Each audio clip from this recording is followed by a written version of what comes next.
face, full cell vertical, get into the blind spot, and he absolutely burns it. Corner is lost. He literally has no idea where goes from this. Really high floor, really high ceiling. We could be talking about the best corner in the league. Sauce can do that. It's actual film. It's actual football talk. It's a football show. We should talk football, not storylines.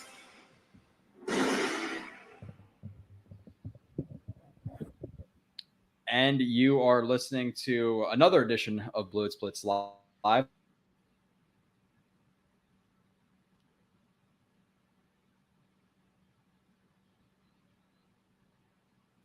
Without the intro up, okay, we're having some internet problems early. Hopefully it's going to be fixed soon. I tried to do all I could, and I ordered some parts and stuff. So hopefully we can fix it, or hopefully it stays a little bit level, Kyle. So what is going on? Obviously, a little bit of a dead time, but we have plenty to talk about. Again, we're going to revisit the stats of last year and our predictions and see how close we came or how far away we were. We're going to revisit the top 25 of last year, see how just dead wrong on some players we were. Oh, God. But obviously, Friday show, as Mike says in the chat, what's up, Mike? What's up, Verge? I know a lot of people are not expecting this. So the people who are going to be in here are the people who have notifications on for the show. So I appreciate the people in here even more than usual because it's on our normal time slot. But before we get into it, Kyle, what's up, man? How you doing, Bo? Yeah, man. I was re-looking at my list earlier today, and I was cringing a little bit, to be honest. Not yeah. good. And I was at a cookout this past Saturday, and I met some guy who's like really, really big into fantasy football and like runs like some huge league. He was telling me where it's like one of these leagues where like, you can like you only can play like a player like once the entire season, including the playoffs. I don't know what kind of league you call that. Anyway, I was telling him, I was like, I do like a podcast YouTube show with my buddy, and he's like, oh yeah, really? And he's like, what do you even talk about this time of the year? And I was like, you'd be surprised, man. There's always stuff to talk about. Yeah, for sure. And for us, it's the fact that we have film to fall back on too, which is fun. And I just did. We can talk about these guys a little bit later, Kyle. But you watched the Elijah Moore one, which I just put out. You watched Rucker, which isn't released yet. You watched JJ. I'm almost done watching Clemens, so we could talk a little bit about our opinions of him. I texted you to watch his Texas A&M game, and then I realized the next day, oh shit, he plays for Texas A&M, so I should probably text him the other team. So the SC game, so we'll talk a little bit more about Michael Clemens. What's up, Daniel Murphy? Again, Verge, Mike, Eoin Fitzpatrick, 1 a.m. here. We'll stay as long as I can. I wonder where Eoin is from. I don't know if that's how to pronounce it, but I appreciate you being with us on such a early morning. But Kyle, like I said, we're going to get into the top 25, all that stuff. I am beat. I am sorry. I'm going to apologize. This week was rifle instructor class, so I did the pistol. Now I'm a rifle instructor as of today. So long week. So I'm ready to just hit the sack and watch some of The Boys, which I told you about, Kyle. I don't know if anybody in the chat watches The Boys, but I am looking forward to watching it after. But let's get into some minor topics before we get into the top 25. I'll wait for some people to join. And one of the more minor topics, because people don't really give a shit about our opinion too much as it relates to Jets social media stuff. What did you think about Flight 2022? When did you watch it? Did you binge the 5 episodes in a row? How'd you kind of play it? I know you were super excited for it because I remember you talking about it in like one of your reviews that you put out, which I obviously watched a little bit before some other people do. And you're like, man, I got to get it done because the whole thing's being released today at 8 p.m. and I'm trying to get it all done before then. I wasn't quite nearly as excited as you. I didn't watch it all in one shot. I watched it over probably 2 or 3 days. It was pretty good. It was entertaining. You watch something like that, it's cool to see some of the behind the scenes stuff. My wife appreciates stuff like that. She likes to get to see families and things like that. And, you know, like sometimes coaches, like you don't really like, there's so much work that goes into it and stuff. And everyone always has their opinions, whether they like someone or don't like someone. And it's kind of cool to see the behind the scenes sometimes, that type of stuff. But I don't know. A lot of it, like I was telling you, is like scripted and stuff. Like Mike LaFleur, he's getting prepared for weeks and months knowing, okay, I'm going to be on this thing. My family's going to be introduced. He knows generally what he's going to say. So I'm not so into that part of it, but there was like 1 or 2 parts of the show where they had like when they were talking about players and scouting, and they were kind of talking about like what's this player's strength and what's this person, and how would they fit into this scheme and stuff. And it was either episode 3 or 4. And I kind of appreciated like that part of it. So it was fine. If anyone's a Jets fan, you should definitely watch it.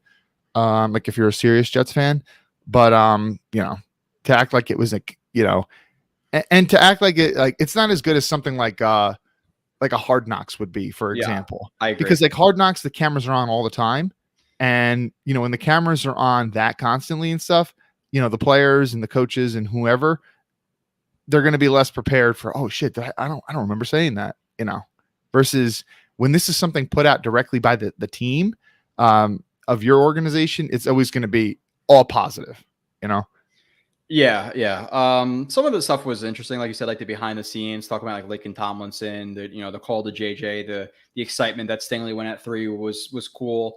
Mike LaFleur burning the shit out of the fish he was cooking or whatever he was cooking. It just did not look appetizing, looked very dry.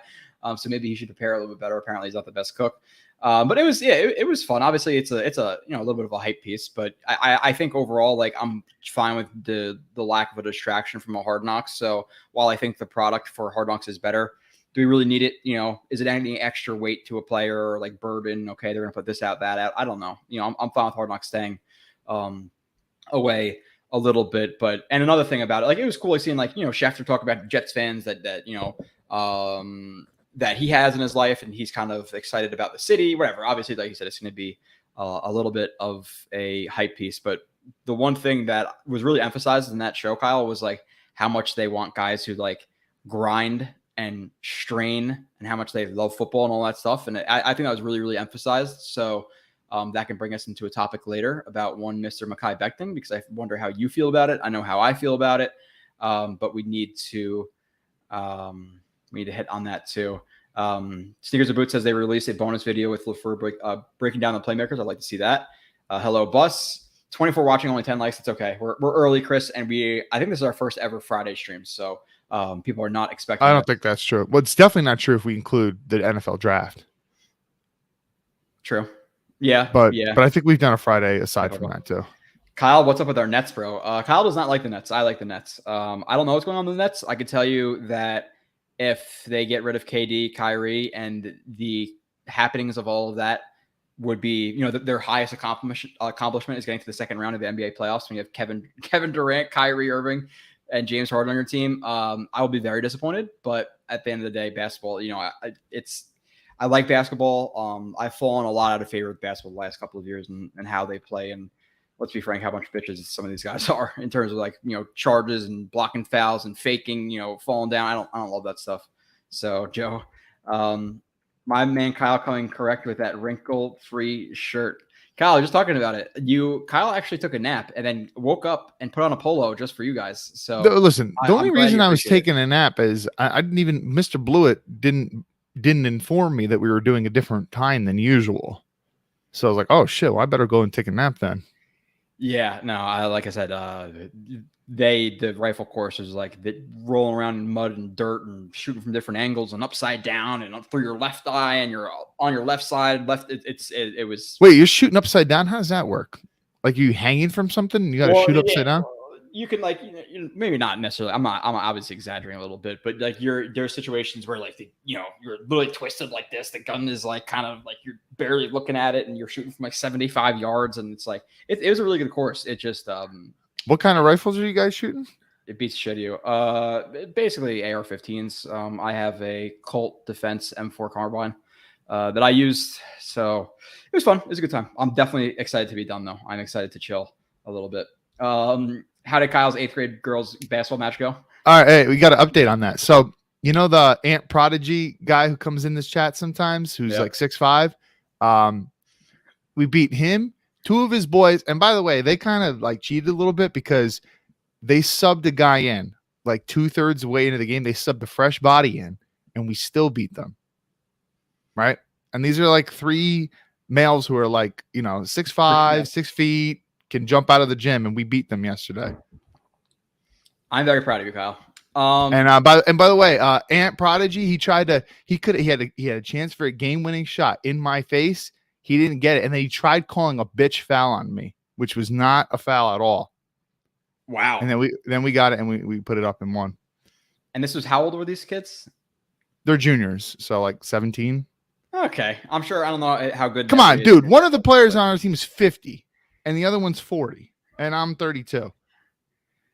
Yeah. So you want to talk about over the hill, and none of us are like basketball players, like legit ones. Is it? I don't know if it's a situation where like you're playing actual like basketball players from like the high school team, or it's like the no, the nerdy.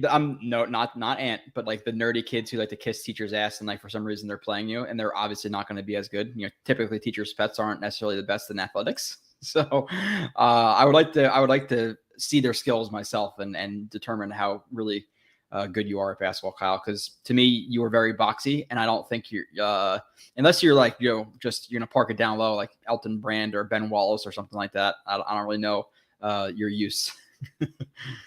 Hey, listen, I admit I even said I'm garbage at basketball, but I play hard. So listen, if you're gonna play against me, I'm gonna make your day hard. I'll say that. Swoles, you need to get a 3,000 blackout upper great suppressed. I don't know what that means. Obviously, it's probably a weapon, but Kyle, let's get to some of the other topics. Other than Flight 2021, it's not really too crazy. Let's get into, while there's still people joining, let's get into the film a little bit about some of these guys and just some of your thoughts about watching them. And then we'll hit on some training camp stuff, whatever, and then we'll get into the stat visit and the top 25. So did you watch the Elijah Moore review a couple of months ago, or did you watch it recently? Months ago. Okay. Whenever you uploaded it and sent it to me, which we're talking 2-3 months ago. You did that one shortly after the season was over. Yeah, it's like January 20th or something like that. I saw it. But what were your overall thoughts on it? Obviously, hopefully a lot of people in here watched it. If not, go and watch it. I think a lot of people talk about, Moore being very, very good, but they can't really tell you why, what he succeeded in, how bad was the beginning of the season, actually, minus, a drop or two. I came away probably even more impressed than I originally thought I would, just because of how much he was getting open in those first couple of weeks where he wasn't targeted. So I don't know if you can kind of go back that far in your memory, Kyle, but what were your thoughts about, his season, seeing it broken down? Yeah, it's hard for me to remember some specifically from that review, but I mean, you want to talk about a guy who can get in and out of breaks, his ability to stop is really good. I mean, think about that one play against the Patriots where, he puts whatever that corner is in a blender, and it reminded you of that route that Antonio Brown ran against, was it Bryce Hall or one of our corners in week 15, whatever it was when we played the Buccaneers. And I don't think that, and I know that some people threw out the AB comparison to Elijah Moore, and I don't really think that that's good. I think that, AB is a much more physical receiver than Elijah is, but, AB is one of these guys who gets in and out of breaks really good. And this is why he, dude, if he didn't have some of the character issues or whatever you want to call it, I mean, I think he's still like a Hall of Fame-esque player. He might have to wait to get in or whatever, but I mean, some of the numbers that he put up and how dominant he was, so that's a Hall of Fame level type player. Mm-hmm. And I don't think it's a great comparison per se, but really, really good. And so Elijah, what could have been, he missed so many games, but when you do watch him, he was really impressive. When you kind of break it down and stuff. Mm-hmm. I don't know if you want to pull up a play or two. Nah, not really. Again, I'm going to be really lazy today. But yeah, what specific play am I going to bring up? Again, I recorded it 4 months ago. I might not remember, unless it's really labeled holy shit or something like that. A great play, then yeah, obviously you can pull that up. But nonetheless, next review that you watched, Kyle, that other people did not watch. Jeremy Rucker, thoughts from that? Both pre and post, if you want. But overall, what do you think they're kind of getting from the fourth round tight end? Are people overrating him, underrating him? What are some strengths and weaknesses you saw, etc.?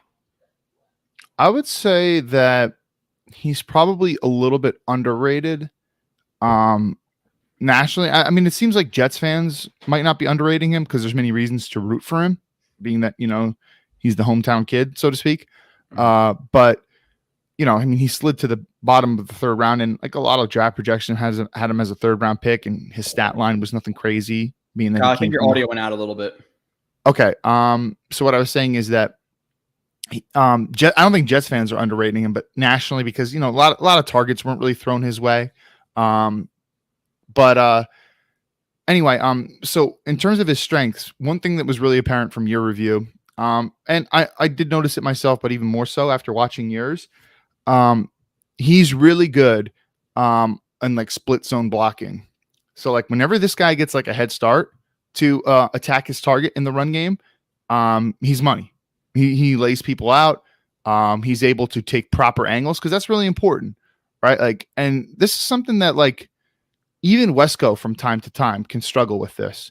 Like when he's got to get in space, sometimes like, he might not take the proper angle to get to a defender and they might be able to evade him.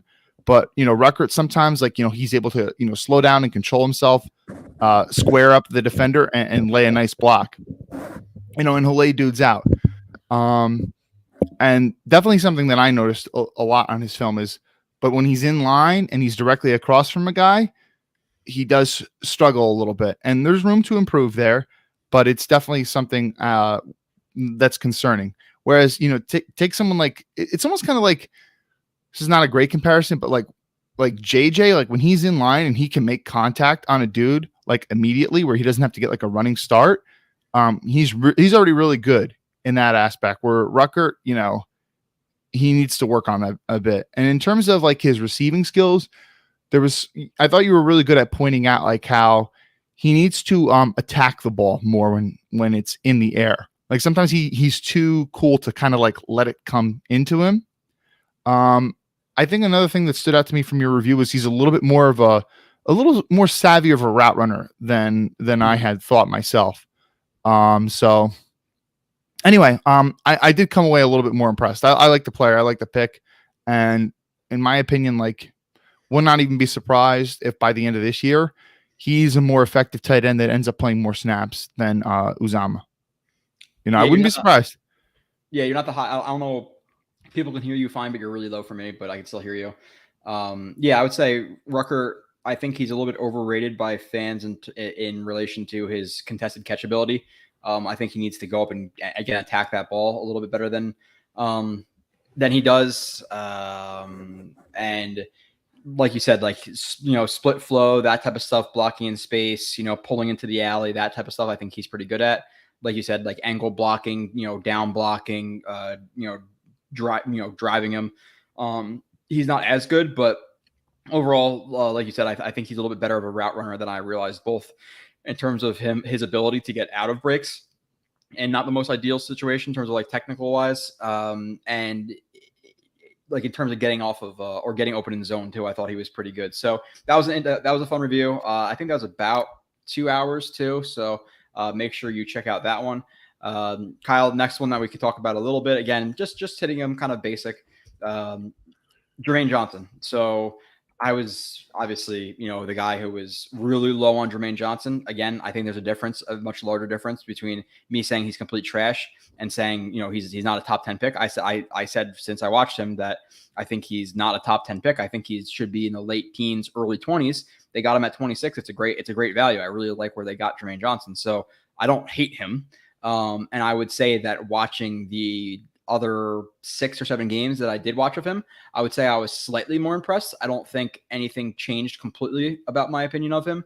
But overall, I was more impressed doing some more games of Germaine Johnson. So definitely solidified, or not solidified, but it might have moved him up a tick or two more if I did watch those games pre-draft. But I don't think it would have changed my rankings all that much. Yeah. Okay. So I don't know that I really have something really new to add to this discussion, because we even talked about him a little bit last week, or 2 weeks ago when we were talking about him, because I had watched him more on my own since then. Like you definitely, you really like the effort, and he is a dog and he plays really hard. One thing that was coming to my mind as I was watching a little bit more of Clemens this morning, being that you told me to watch that South Carolina game, is, like one thing that's a little bit frustrating about JJ is just the amount of like pitter patter and like, him trying to, almost look like he's playing basketball and trying to cross someone up, and he's losing momentum and taking too many steps. And it's frustrating because, he's got like really good speed. And it's like you had mentioned like Khalil Mack, for example, in that review. And you were saying like Khalil Mack, sometimes it's 1-2 steps, and he's already at the defender, right? He's not like doing a third or a fourth or a fifth step, just chopping in place. While Clemens does not have like compare the way that Clemens can get out of his stance versus the way that JJ can get out of his stance, and there's really not a comparison. But JJ just wastes so much time once he's approaching the defender and he's losing that momentum. So like, Clemens takes, he wastes much less steps, but he just doesn't have that level of explosion that JJ does. So I guess the point of me, saying all this is that if and hopefully when he does figure it out, I mean, there is just some natural talent there. Going back to the whole Flight 22 thing, whoever the people were that were hyping JJ up, and again, it's Jets. It's a form of Jets propaganda, if you will. Let's just be upfront and honest about that. I mean, they were like saying that he's like a super refined pass rusher already, and like, yeah, I think even someone said something along the lines of like he always has like a plan, and it's like, yeah, that's really not true. It's kind of like the opposite of what's good for. I mean, like, there's a lot of talent there, no doubt about it. But this ultra refined pass rusher, no, not quite yet. I don't know. What do you think? Did you hear everything? Yeah. Sorry, I can always hear you. I'm just lagging out again. I don't know what's going on, but yeah. Overall, like I would like to hear those guys or like see them break down his like consistent plan that they say he has, because I don't necessarily get it, but it's interesting. Like when you hear him talk about players and use a lot of the terminology we use, and I would really like to have a conversation with some of those guys in terms of like what they're seeing from a guy or what they're not seeing from a guy. But overall, it was great. And I know that in the last, I think maybe it was the last episode or one of the last episodes we talked about like Sauce. I don't know if it was revealed. It wasn't revealed on Flight 2022. But we also figured out that he brought the mitts idea to the coaches. That wasn't a coach thing. He actually said he wanted to do that, which is really impressive in terms of just a young guy who you'd think would be swimming a little bit at the NFL level. And he's asking to be put at a disadvantage versus NFL receivers, in his first couple of days is really impressive. And like you say in the intro, you think he could be one of the, if not the best corners in the league. Like he has that capability. So just kind of throwing it back to that a little bit, and then we'll go to Clemens. We'll get back to the chat. Since you've been on the show for 2 weeks, or a little bit over 2 weeks now, but your thoughts on Sauce and some of the noise he's making, and how people are impressed with him in training camp, and hearing about the whole mitts thing was his idea. Okay. So, first of all, shout out to Scott Mason and whoever that Cincinnati beat reporter, whatever his name is, that he had on his show. So one of the stories that apparently this was a story that had never been printed or written about, and was first broken on Scott's podcast, apparently.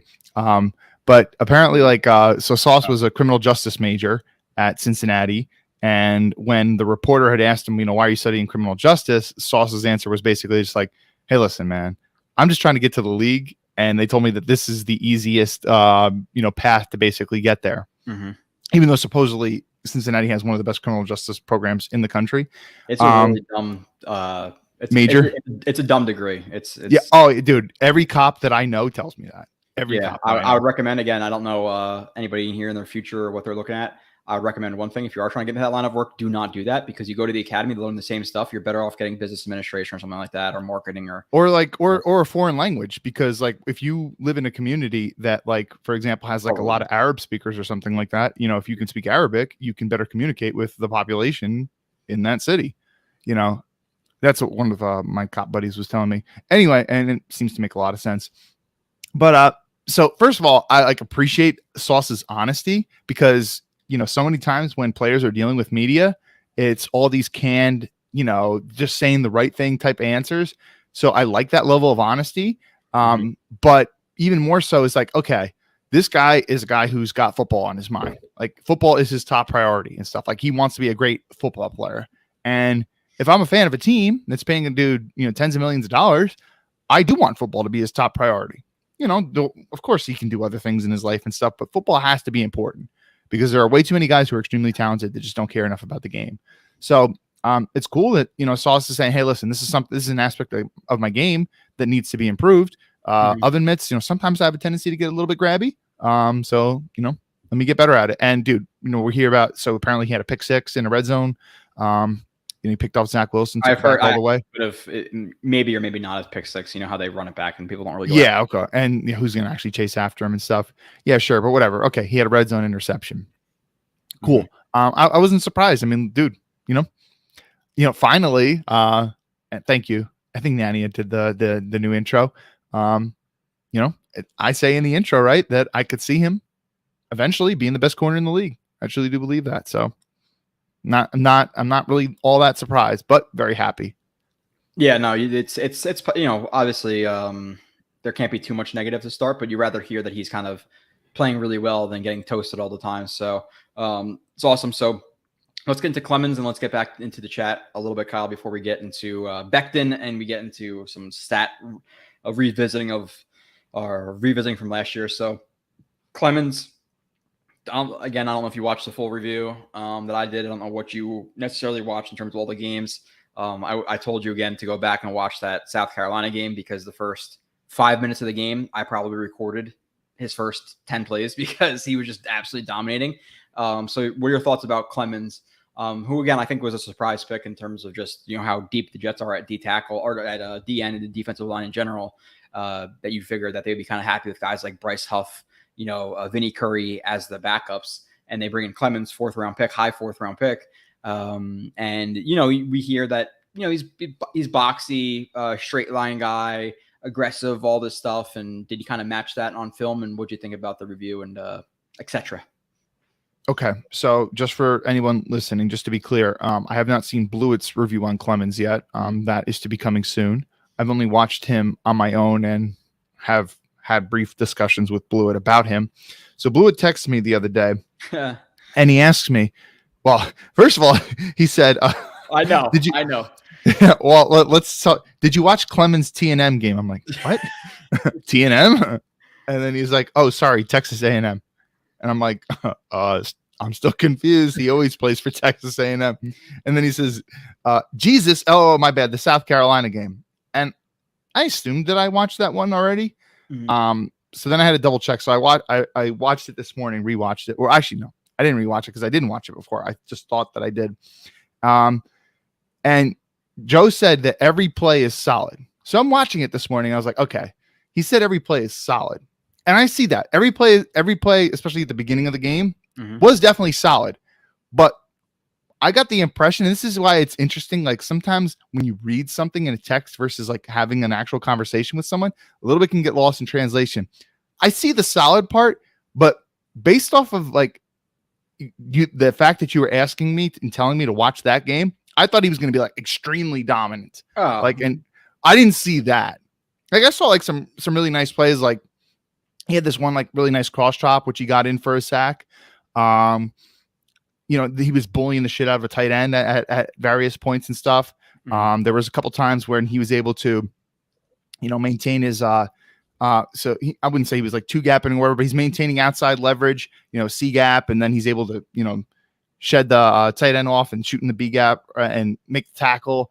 There was a couple other times, pressures here and there, but it didn't I didn't like, okay.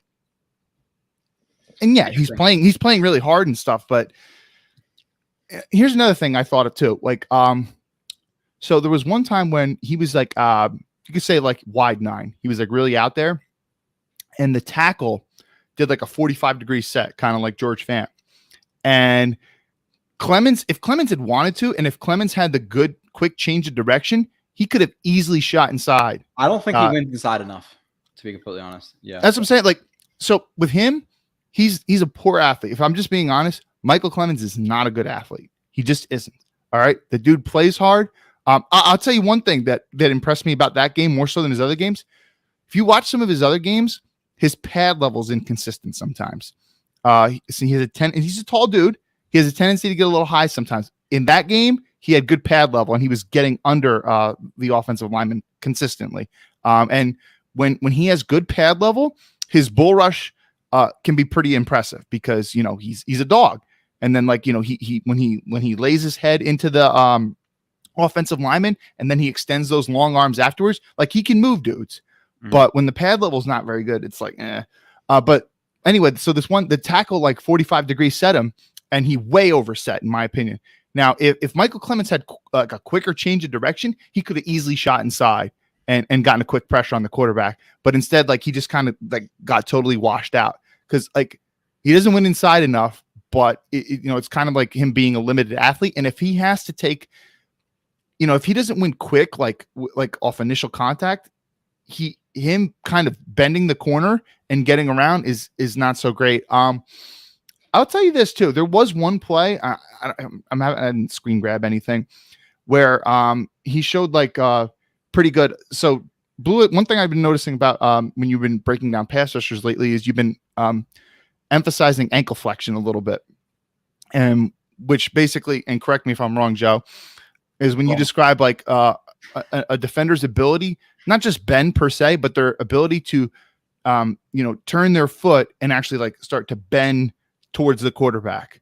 There was it's just like the disassociation from the ankle to the actual foot, like that ankle joint and how much you could flatten that foot out to catch the turf while you're cornering, because when you're cornering, you're going to be slanted, your leg's going to be slanted, and your foot has to be flat to propel. So a lot of guys will have good bend, like flexibility from their hips to the upper body, but they don't have that ankle flexion. That's why you see a lot of guys slip and not be able to really turn that corner tight enough where they can get to the quarterback. So yeah, so there was definitely one play where I noticed that, like, okay, I see some ankle flexion here on this play, and I would not consider Clemens to be a bendy player at all, but I did see that there. So that was probably I think I watched either 3, but I think it was 4 games that I watched of Clemens, including the one from this morning, and that was probably his best game. But I thought I was going to be like blown away by like what you said in the text message, and I wasn't. Yeah, I think it was a consistency from play to play that impressed me. You don't really see guys consistently playing pretty well. And again, he's not JJ. He wasn't a first round pick. So for a 4th round guy, I thought that game was pretty damn impressive. And I would say overall, I'm more impressed with him than I thought I would be. And like he has some weird, I don't know if it's like flexibility in his legs or like how he catches himself sometimes, but he's like really powerful in terms of like jumping and being able to corner with power through a guy. It's almost weird. I'm looking forward to kind of talking about it when I do the film breakdown, which I actually said, did you watch it yet? I forgot. I still haven't watched his last 2 games, so I didn't record that yet. But let's get back to the chat, Kyle, and let's get into our main event, I guess you could say. Any update on the tag team match? No, I think Tyson, Kyle, and I don't know if you got Tyrone involved, but we just decided to team up against you guys. So it's going to be podcasters versus the listeners. You guys will outnumber us, but we'll see. We'll see. So I was checking the comments for a couple days after that stream, and I was expecting like a decent amount of comments about that, and I didn't see anything. Ghost. Yep. Let's see. Daniel Murphy says, since it's slow season, if you guys were to go to an NFL combine and test tomorrow, what would your testing numbers look like? 40-yard dash, shuttle, bench, 3-cone. Oh my God. I like, oh jeez. Like I really have to think. 40-yard dash, 5:05. That's where I'll put myself at 5:05. Oh, I'm definitely over a 5. I'm not cracking a 5. I honestly don't know what I would run. But I would think it'd be close to that. Maybe I don't know. I want to be like, I would run a 4 and 8. Like Alfahey. I think a couple of years ago he was saying he could beat was it Nick Bosa or Joey Bosa in a race or something like that? I'm like, you are crazy. He was saying like he can get like under a 4.7 or something like that. Way. That's so much more fast than you think. But 3-cone, a 9. Yeah, my 3-cone would be absolute dog shit. Yeah, Kyle is boxy. He's the Ronald Blair. The 3-cone will really fuck him up. Bench, Kyle will definitely put. I think I would say Kyle. I'm going 14. I can maybe get 4. I think I've never tried to like really like push myself to the max and get as much, but I think I can get 14. 14. I would give myself like 4 or 5, maybe. I got lighter though. So like my brother can get a lot. I think my brother can get like 25 to 30 somewhere in that range. Your brother could barely wipe his ass. So let's keep moving on.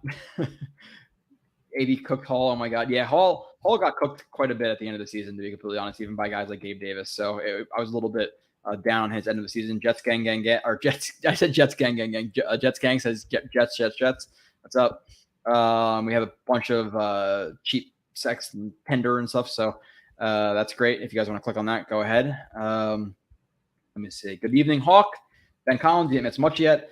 Snoopy doesn't see with JJ. Again, he still would be my fifth at the end of the top 5 guys. I'm never going to change that to kind of just be a Jets homer. I would say he closed the gap though between 4 and or 5 and 4.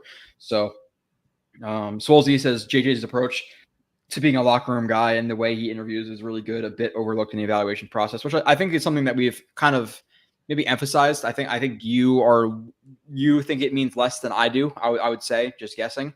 But I do think it matters. And again, in that entire flight or the take flight, whatever the hell it was, 2022, they really emphasized character and bringing guys who love football. And what was Salah's quote? Like he wants guys who wants to be here or something like that. And then they get into some of the free agents too, and like how they wanted locker room guys who were obviously good and were recently all in championships, which is something like I thought of maybe I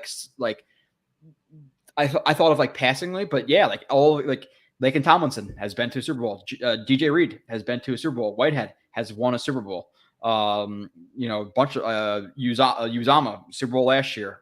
So like they brought in plenty of guys with experience, and I think we're legitimately good locker room guys. So, Solzy, I agree with you that I think it does matter to a certain extent.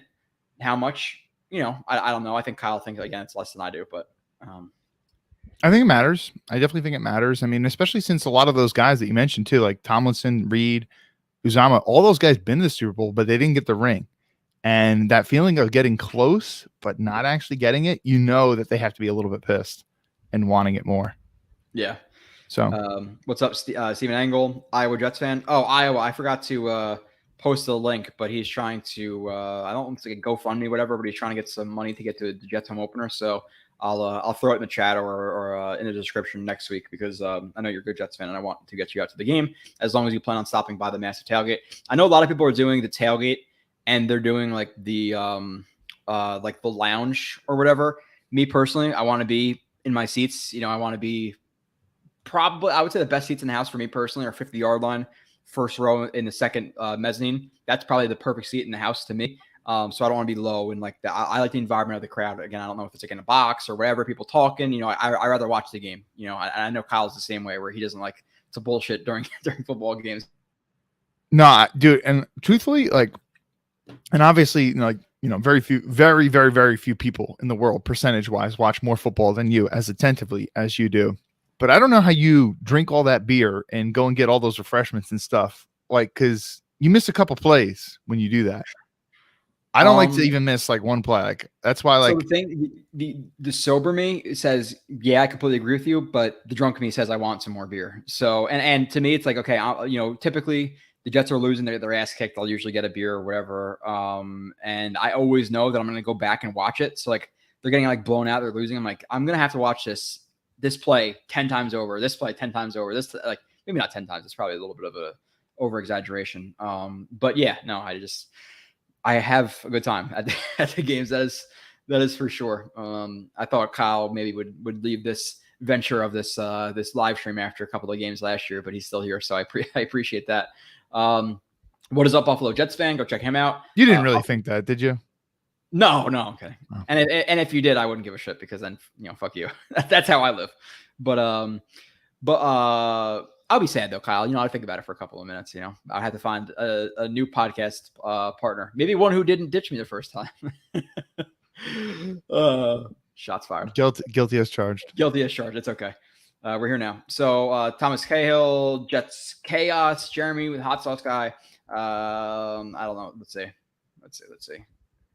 It's more a wide receiver one, Kyle. And I was actually thinking about this when I was watching the flight, or again, Take Flight 2022, whatever the hell it is, flight. I was thinking about Braxton Berrios' ceiling when he was talking, but I guess I'll kind of steer away from that. I don't really care that much. But do you think Moore could be a legitimate number one, whatever you label as a number one wide receiver? Because I think the answer is pretty. Yes, absolutely, dude. If Cooper Kupp can turn into a true number one, and he's absolutely one of the best receivers in the league right now, then Elijah Moore can be. Right now, Cooper Kupp is. He's really good at the things he does, and there's a lot of things he's really good at. He's a really good blocker. He might not be okay, you ask him to run a 9 route as the X receiver consistently. Cooper Kupp's not going to be great. But if you're asking him to do the things that he does on a consistent basis, he's going to be really good. And Elijah Moore, if you use him right and stuff, and he stays healthy, dude, I really wish we got a good 3-4 more games out of him last year, Yeah. especially towards the end of the season, man, when he was starting to get better. Like that Dolphins game. Whew. I'm curious to see how high he's going to be in your top 25 when you do that in a couple of weeks. Yeah. Um, I've been starting to think about that list, man, because I was looking at last year's. I'm like, dude, how did I put this guy? Like after watching their 2021 tape, I'm like, how the hell did I have this guy in my top 25? Which again, we're not going to hide. We're going to go back and we're going to talk about it in a little bit. But no, at more like I don't know what my expectation is of him. I think my expectation is at the minimum he is a receiver 1. I really do think he has that talent. Again, yeah, from like a raw ability standpoint, like he's more talented than a Cooper Kupp.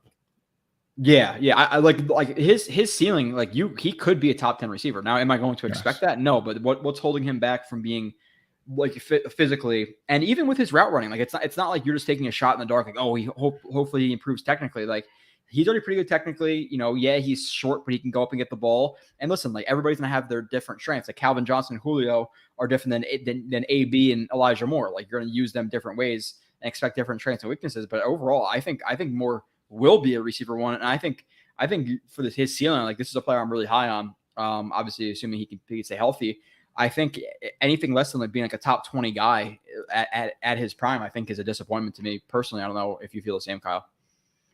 Yeah, if he wasn't a top 20 receiver, at some point in his career, I would be disappointed. That is definitely true. And there's a lot of good receivers in the league, so I get it. Like if you have a top 20 receiver or someone who's right around there, I mean, that's damn good in this league, but I definitely think he at some point will be a top 20. And if he's not, it would be disappointing. Yeah. So let's see. Next, Swolzy says, Kyle, what's your thoughts on addressing D-line, or do you consider it a priority? I feel you have a good perspective on D-line. So Kyle, thoughts? Oh, that's nice of you. Yeah, I think that especially interior defensive line, they need to add somebody, and they need to add somebody who's also pretty stout in the run game, because last year, I mean, they got eaten up in the run game period last year. And they but only lost their best run defender. Yeah. So, and granted, he wasn't a great fit for what they want to do in this scheme. So, Yep. I totally get letting Fatukasi walk for what do you get, $9 million a year, something like that? Was it 9 or 10? I think it's 10. Yeah. It didn't make sense to resign him, and we were saying that for months before free agency happened. They need to add somebody. I mean, like I've thrown out the name Sheldon Richardson a couple times. So Ndamukong Suh recently said that he's not going back to the Buccaneers, and he said, "Oh, the Raiders could be fun." I know he's a little bit over the hill. He's not the player he used to be, and with him, there's is he the greatest locker room dude in the world? I think that's a little bit overblown. I don't think he's a bad dude or anything like that.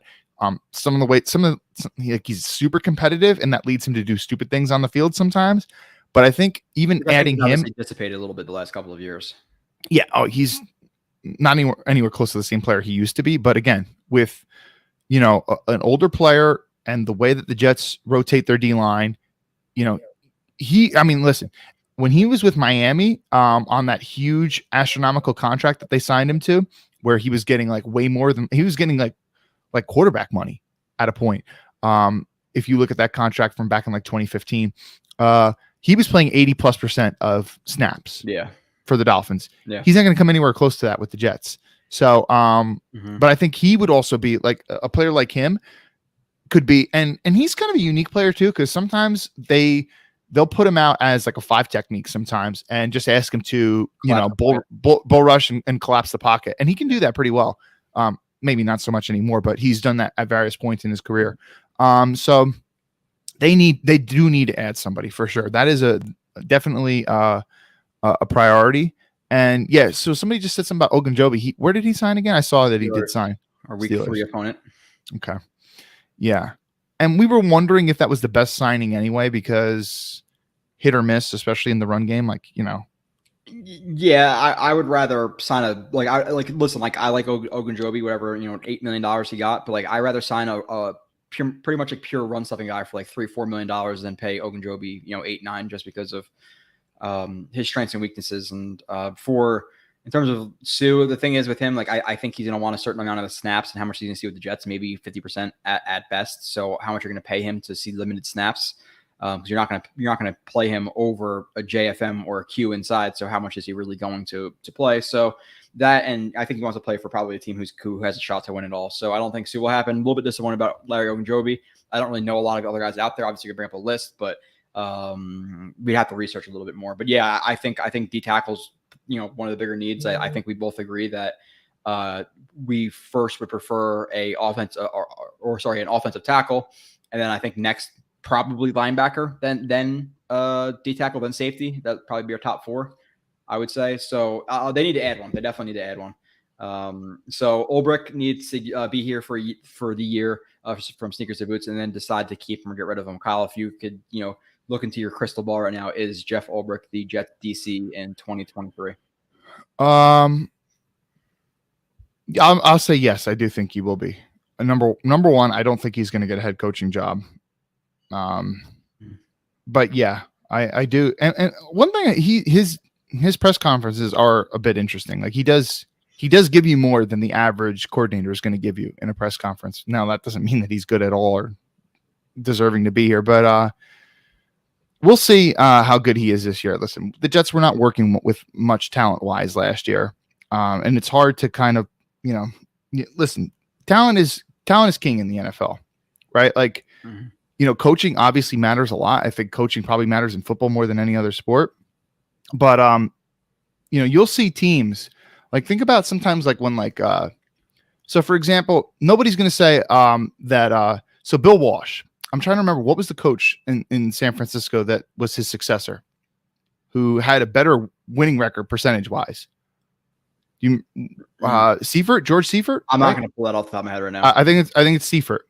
Nobody, even though Seifert he won Super Bowls as well, and he had a better record percentage wise. Nobody in their mind is going to say that Seifert was a better coach than Bill Walsh was. Mm-hmm. And the same thing with the Dallas Cowboys of like the early 90s, right? Everyone knows that. Why is his name slipping my mind at the moment? Their coach who built that team up, even though after he retired and had a fallout with Jerry Jones or whatever, and then they hired the guy from who I believe was Oklahoma, and his name's slipping my mind too. They also still won a Super Bowl after that, but nobody's going to say that he was better. But they also had a lot of talent already in place, both of those teams. So I'm saying is like, yes, obviously coaching matters a lot, but talent is still like, if you had to give a nod of like what matters more for winning, talent matters more. So I do think that Ulbricht's going to be here because I don't think that Sal's going to get rid of him after 2 years. Listen, if you hired your brand new staff, right, this is not someone he inherited. Like he inherited Brant Boyer, but he chose Ulbrich to come and be here. And if you get rid of him after 2 years, it's not a good look because that's the guy that you chose out of everyone. Now, quickly before we get to the next topic, what would, again, and it's hard to quantify. I always kind of preface it by saying that, like, what would like our defensive DVOA need to be at? Like, what defense in the league, considering the talent they added, would you be like, okay, this guy needs to go? There's a serious problem. I would say slightly below average, right? Maybe not. I really wouldn't want it to be too far below 20. Yeah, right? I would say like 22. Like it would be like the lowest, like that I could accept because last year was so brutal. And give them all the excuses you want, and I get it, Joyner and Curry and Lawson and stuff. But that was one of the worst Jets defenses historically. Ever, or it might have been the worst defense historically.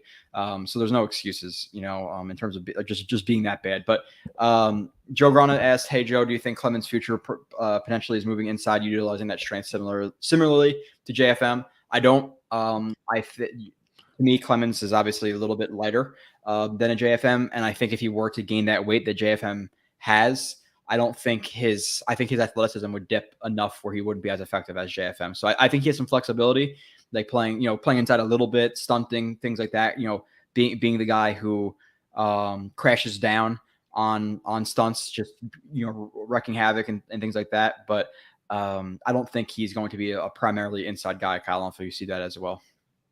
Yeah, definitely not. I mean, they would put him at 3-tech from time to time on rare occasions at A&M, but no, he's an edge guy. Yeah. So more Card need to stay healthy. 100%. The past 3 years have been a blur on Sundays with heavily drinking. Yeah. There are some games that could be a little bit blurry. Riley Reef. That's the guy who I probably, obviously I don't really know specifically if I watched all the offensive tackles versus each other, who I would really prefer. But Riley Reef is up there. So, Kyle, do you think Richardson poses a negative poses a negative to the locker room. And this could be one reason why they're not even considering him. Yeah. Listen, everybody knows that Sheldon Richardson has had his locker room problems throughout the years. And we've talked about this before too, but how much of it was also like Brandon Marshall related? Because Brandon Marshall, I mean, dude, the dude was traded at least 3 times in his career. So even though he was such a good player, teams decided they got sick of him. So how much was that whole thing Brandon Marshall and how much of it was Sheldon Richardson? Now, Sheldon has moved around a lot in his career too. But I think it's for him, I think it's more so not his locker room presence as the fact that teams think he's good enough that they'll sign him, but not good enough that they want to commit to him long term. Right. So like I haven't been here, and granted, I don't follow Sheldon Richardson's career as quickly as someone who's close to him would, but I haven't heard about him being a locker room problem in years. So, you know, I would say there would be some kind of a concern, but obviously the Jets have more inside information than I do. So, I mean, if he's in his 30s now and he hasn't had locker room problems in years, I wouldn't be too concerned with it at this point. Yeah, me neither. Happy Thanking, what's up? Sneakers asked Jeremy if he's coming to week 1. He says it's a possibility. I thought it was kind of solidified at this point, Jeremy. So trying to back out already. Do not appreciate that. Hawk says Brandon Marshall, as much as I love him, is a oh god. Not gonna start bringing up that stuff, Hawk. I would watch that. Don't want to get to that in a football show. So Sneakers to Boots, do you think Garrett Wilson improves his route with his overstrides before his stop step or further into the stop step? I think Joe froze up a little bit. I don't know if you guys are noticing the same thing. I'll finish what he was saying. I can hear you now. Yeah. Yeah. Okay. Nitpicking, but I think it's rather his playbook IQ to be higher. Perfect routes will come. It's hard to quantify like what matters more in terms of like actual route running or understanding of the routes to run. But yeah, he needs to work on overstriding, committing to his stop steps, not throwing himself over him. Getting his drive step under his frame, you know, getting in a nice line after he gets over that foot outside, or inside, depending on where he breaks. So that can improve. Kyle, do you have a good feel in this question, like in terms of like what would matter more? I think you have to be able to run.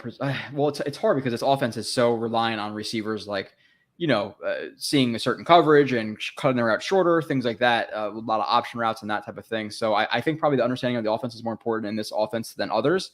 But overall, you still want him to improve to be obviously what we drafted him to be is, you know, 10th overall pick. He needs to improve all around. So, yeah, I'm not sure that I understand the playbook IQ part of this comment, but you know, I think there's a lot of room for improvement with Garrett Wilson. I mean, he's an explosive athlete. One thing that Joe likes to say a lot is like his lower body explosion is pretty ridiculous in a good way.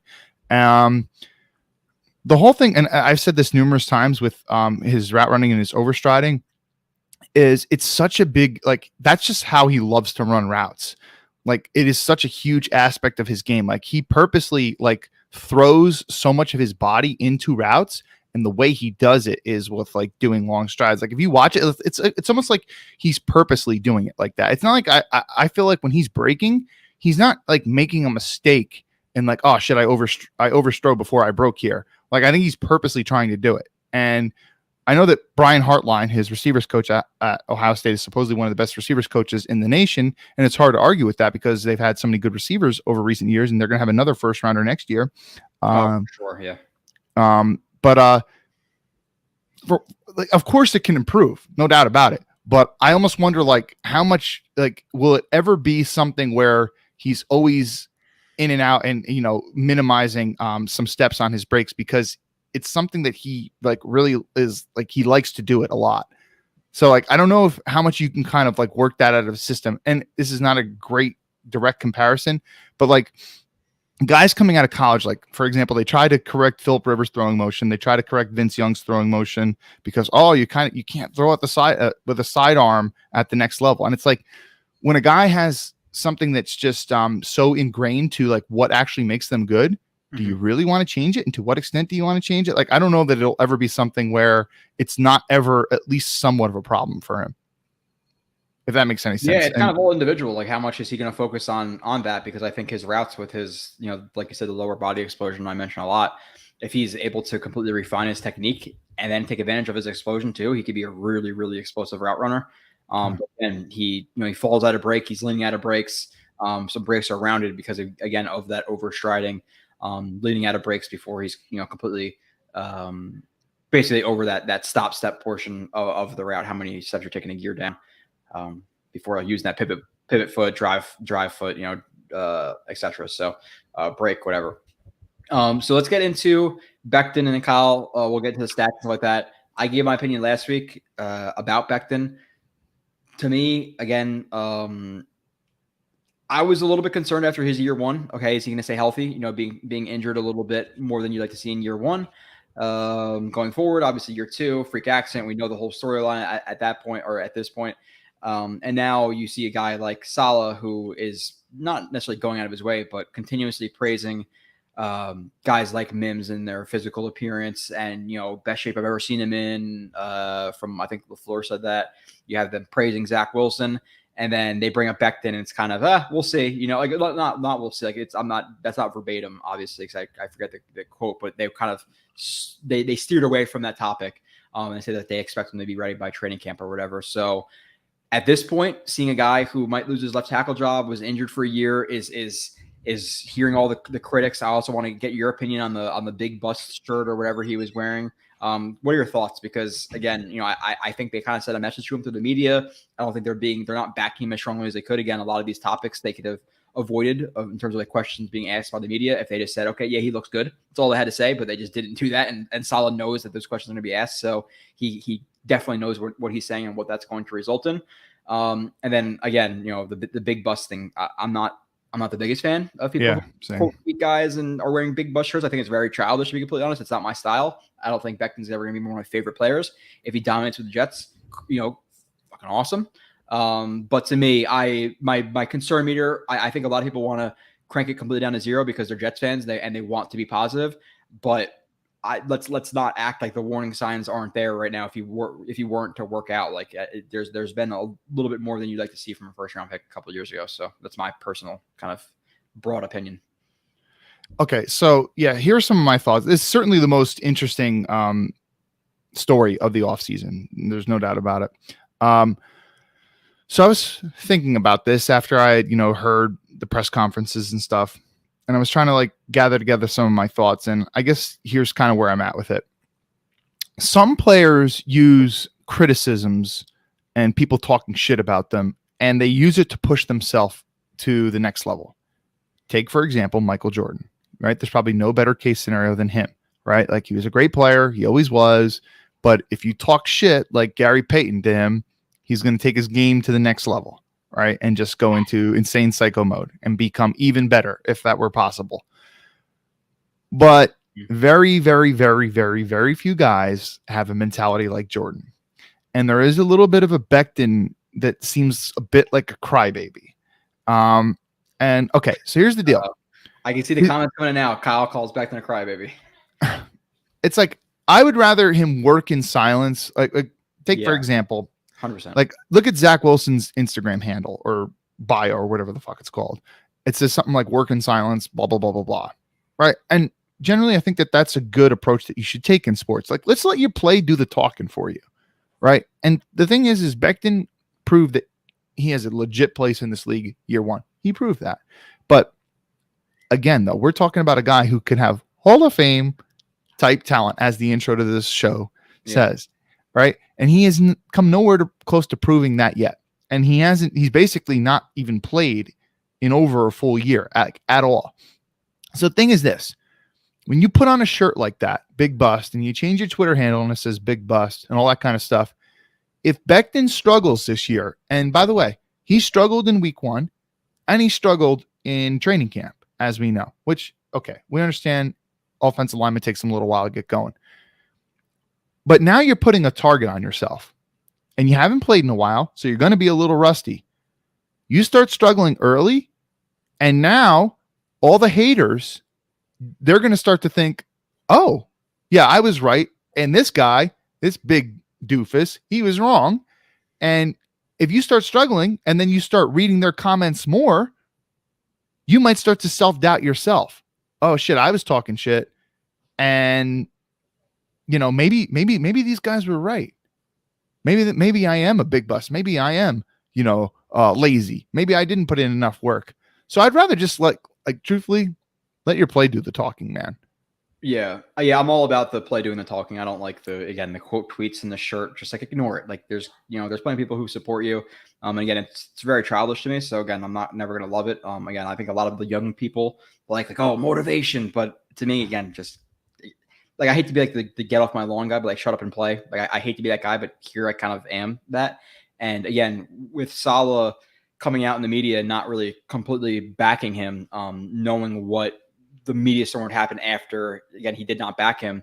It has to be bad enough where they're at some level concerned. I think I think Saleh and Douglas are very character driven guys.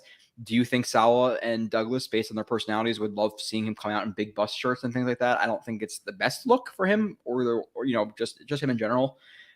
So yeah, it's a little bit concerning, and people will bring up oh, well, they didn't draft a tackle, they much have faith in him.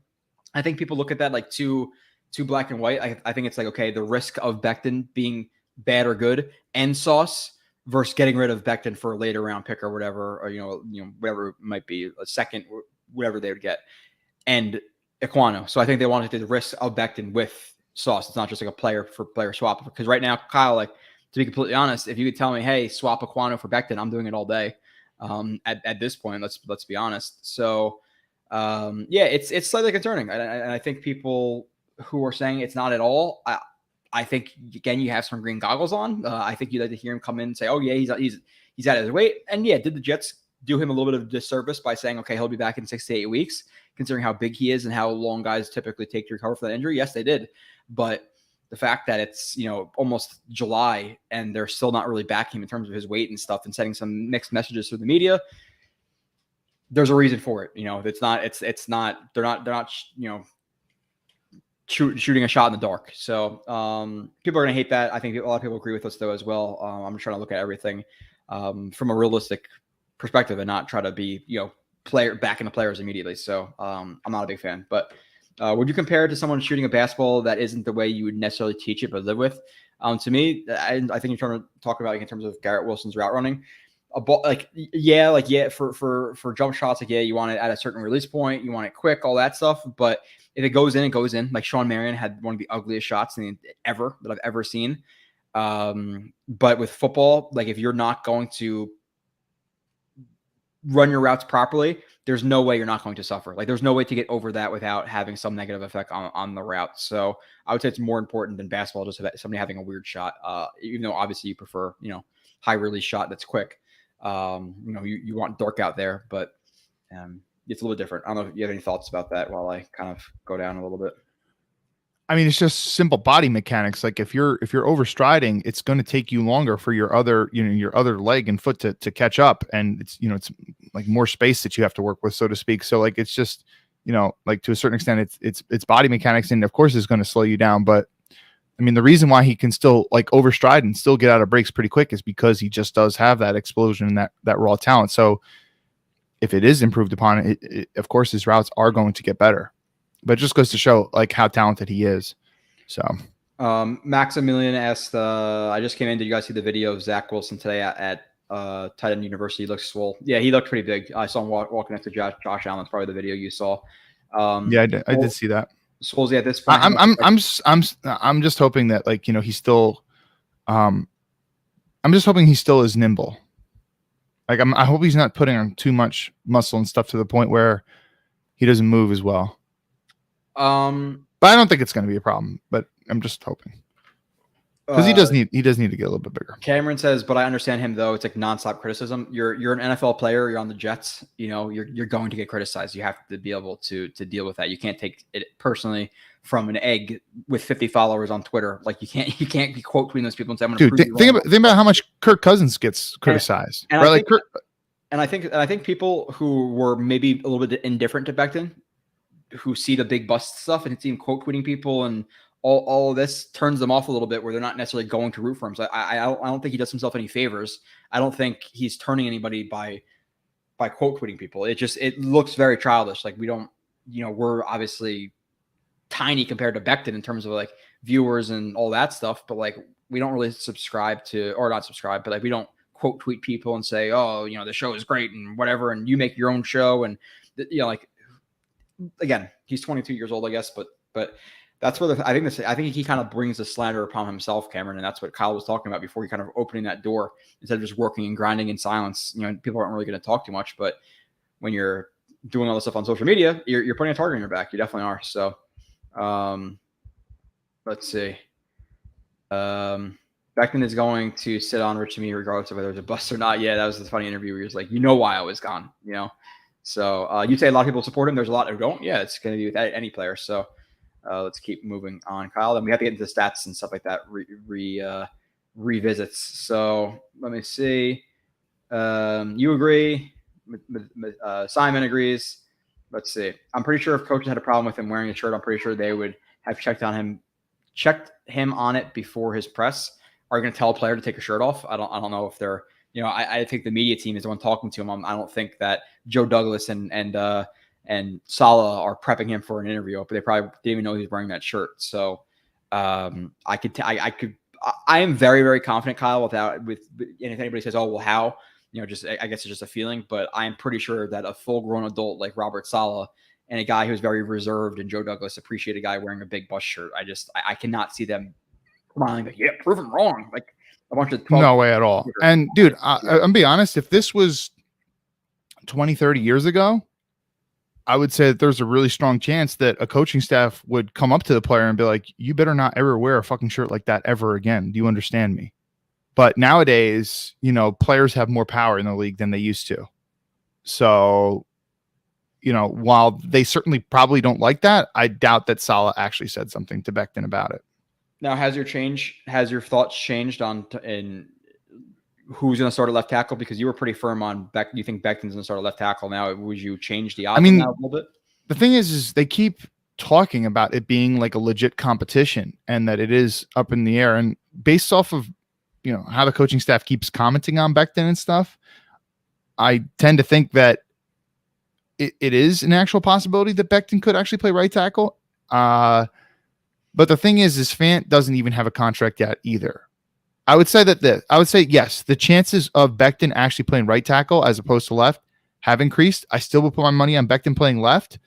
And I'll tell you this, I would start to swing the odds even more if Fant signs a contract before the season's beginning. Yeah.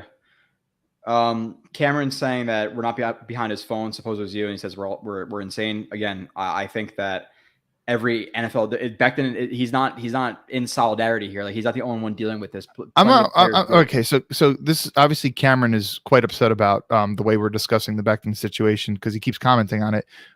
What is it that we're off base with? I don't get it.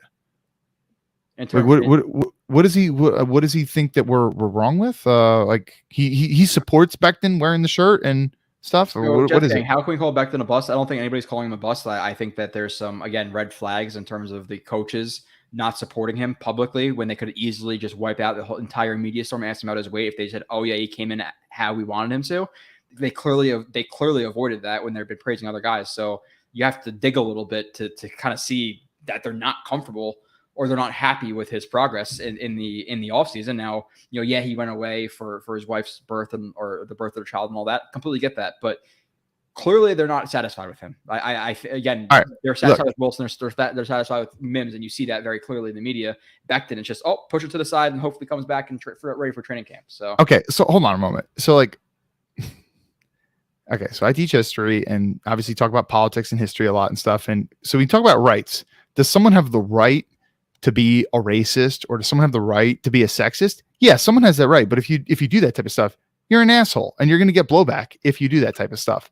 So, and I'm not equating that. I'm just saying, like, of course, Becton has the right to wear that shirt. I'm not saying he doesn't have that right. Joe's not saying he doesn't have that right. We're just saying right now, do you think the coaching staff likes that he's doing that? Right? In an ideal world, would they prefer him not wear that shirt? I think the answer is certainly yes. Exactly. That's all we're talking about, right? Yeah. Like, of course, yeah, Becton, you want to wear the shirt? Like, you have the right, bro. You have the right. No one's going to stop you. Well, we'd really prefer if you didn't, man. Yeah, and Yoshi brings up a good point here too. But like, people like look at Zach Wilson, look at even Geno Smith. Well, Geno Smith responded a little bit. That was towards the end. Sam Darnold, like those guys get obliterated even more than Becton, and they don't say anything. So yeah, it's a preference. I don't prefer it. I'm not saying I'm not rooting for the guy. I didn't even call him a bust. Again, a little bit concerned with his year one in terms of going down a little bit more than you'd like, but overall, I want him to dominate and be a Hall of Fame left tackle. Like that's what I want. I'm never going to root against a Jets player, but I'm just not, whatever. So let's go off of this. What has he done wrong? Again, it's just preferences. Why does it matter? Again, when you see a team who overemphasize character, when they have a guy competing for a left tackle job and they don't think he's necessarily the shape that they want him to be in, reporting the training camp, which I think is pretty obvious. And if you watch interviews and really try to dig through it, again, watch them praise Mims and Wilson, and then go watch an interview about Becton where they completely steered a different direction.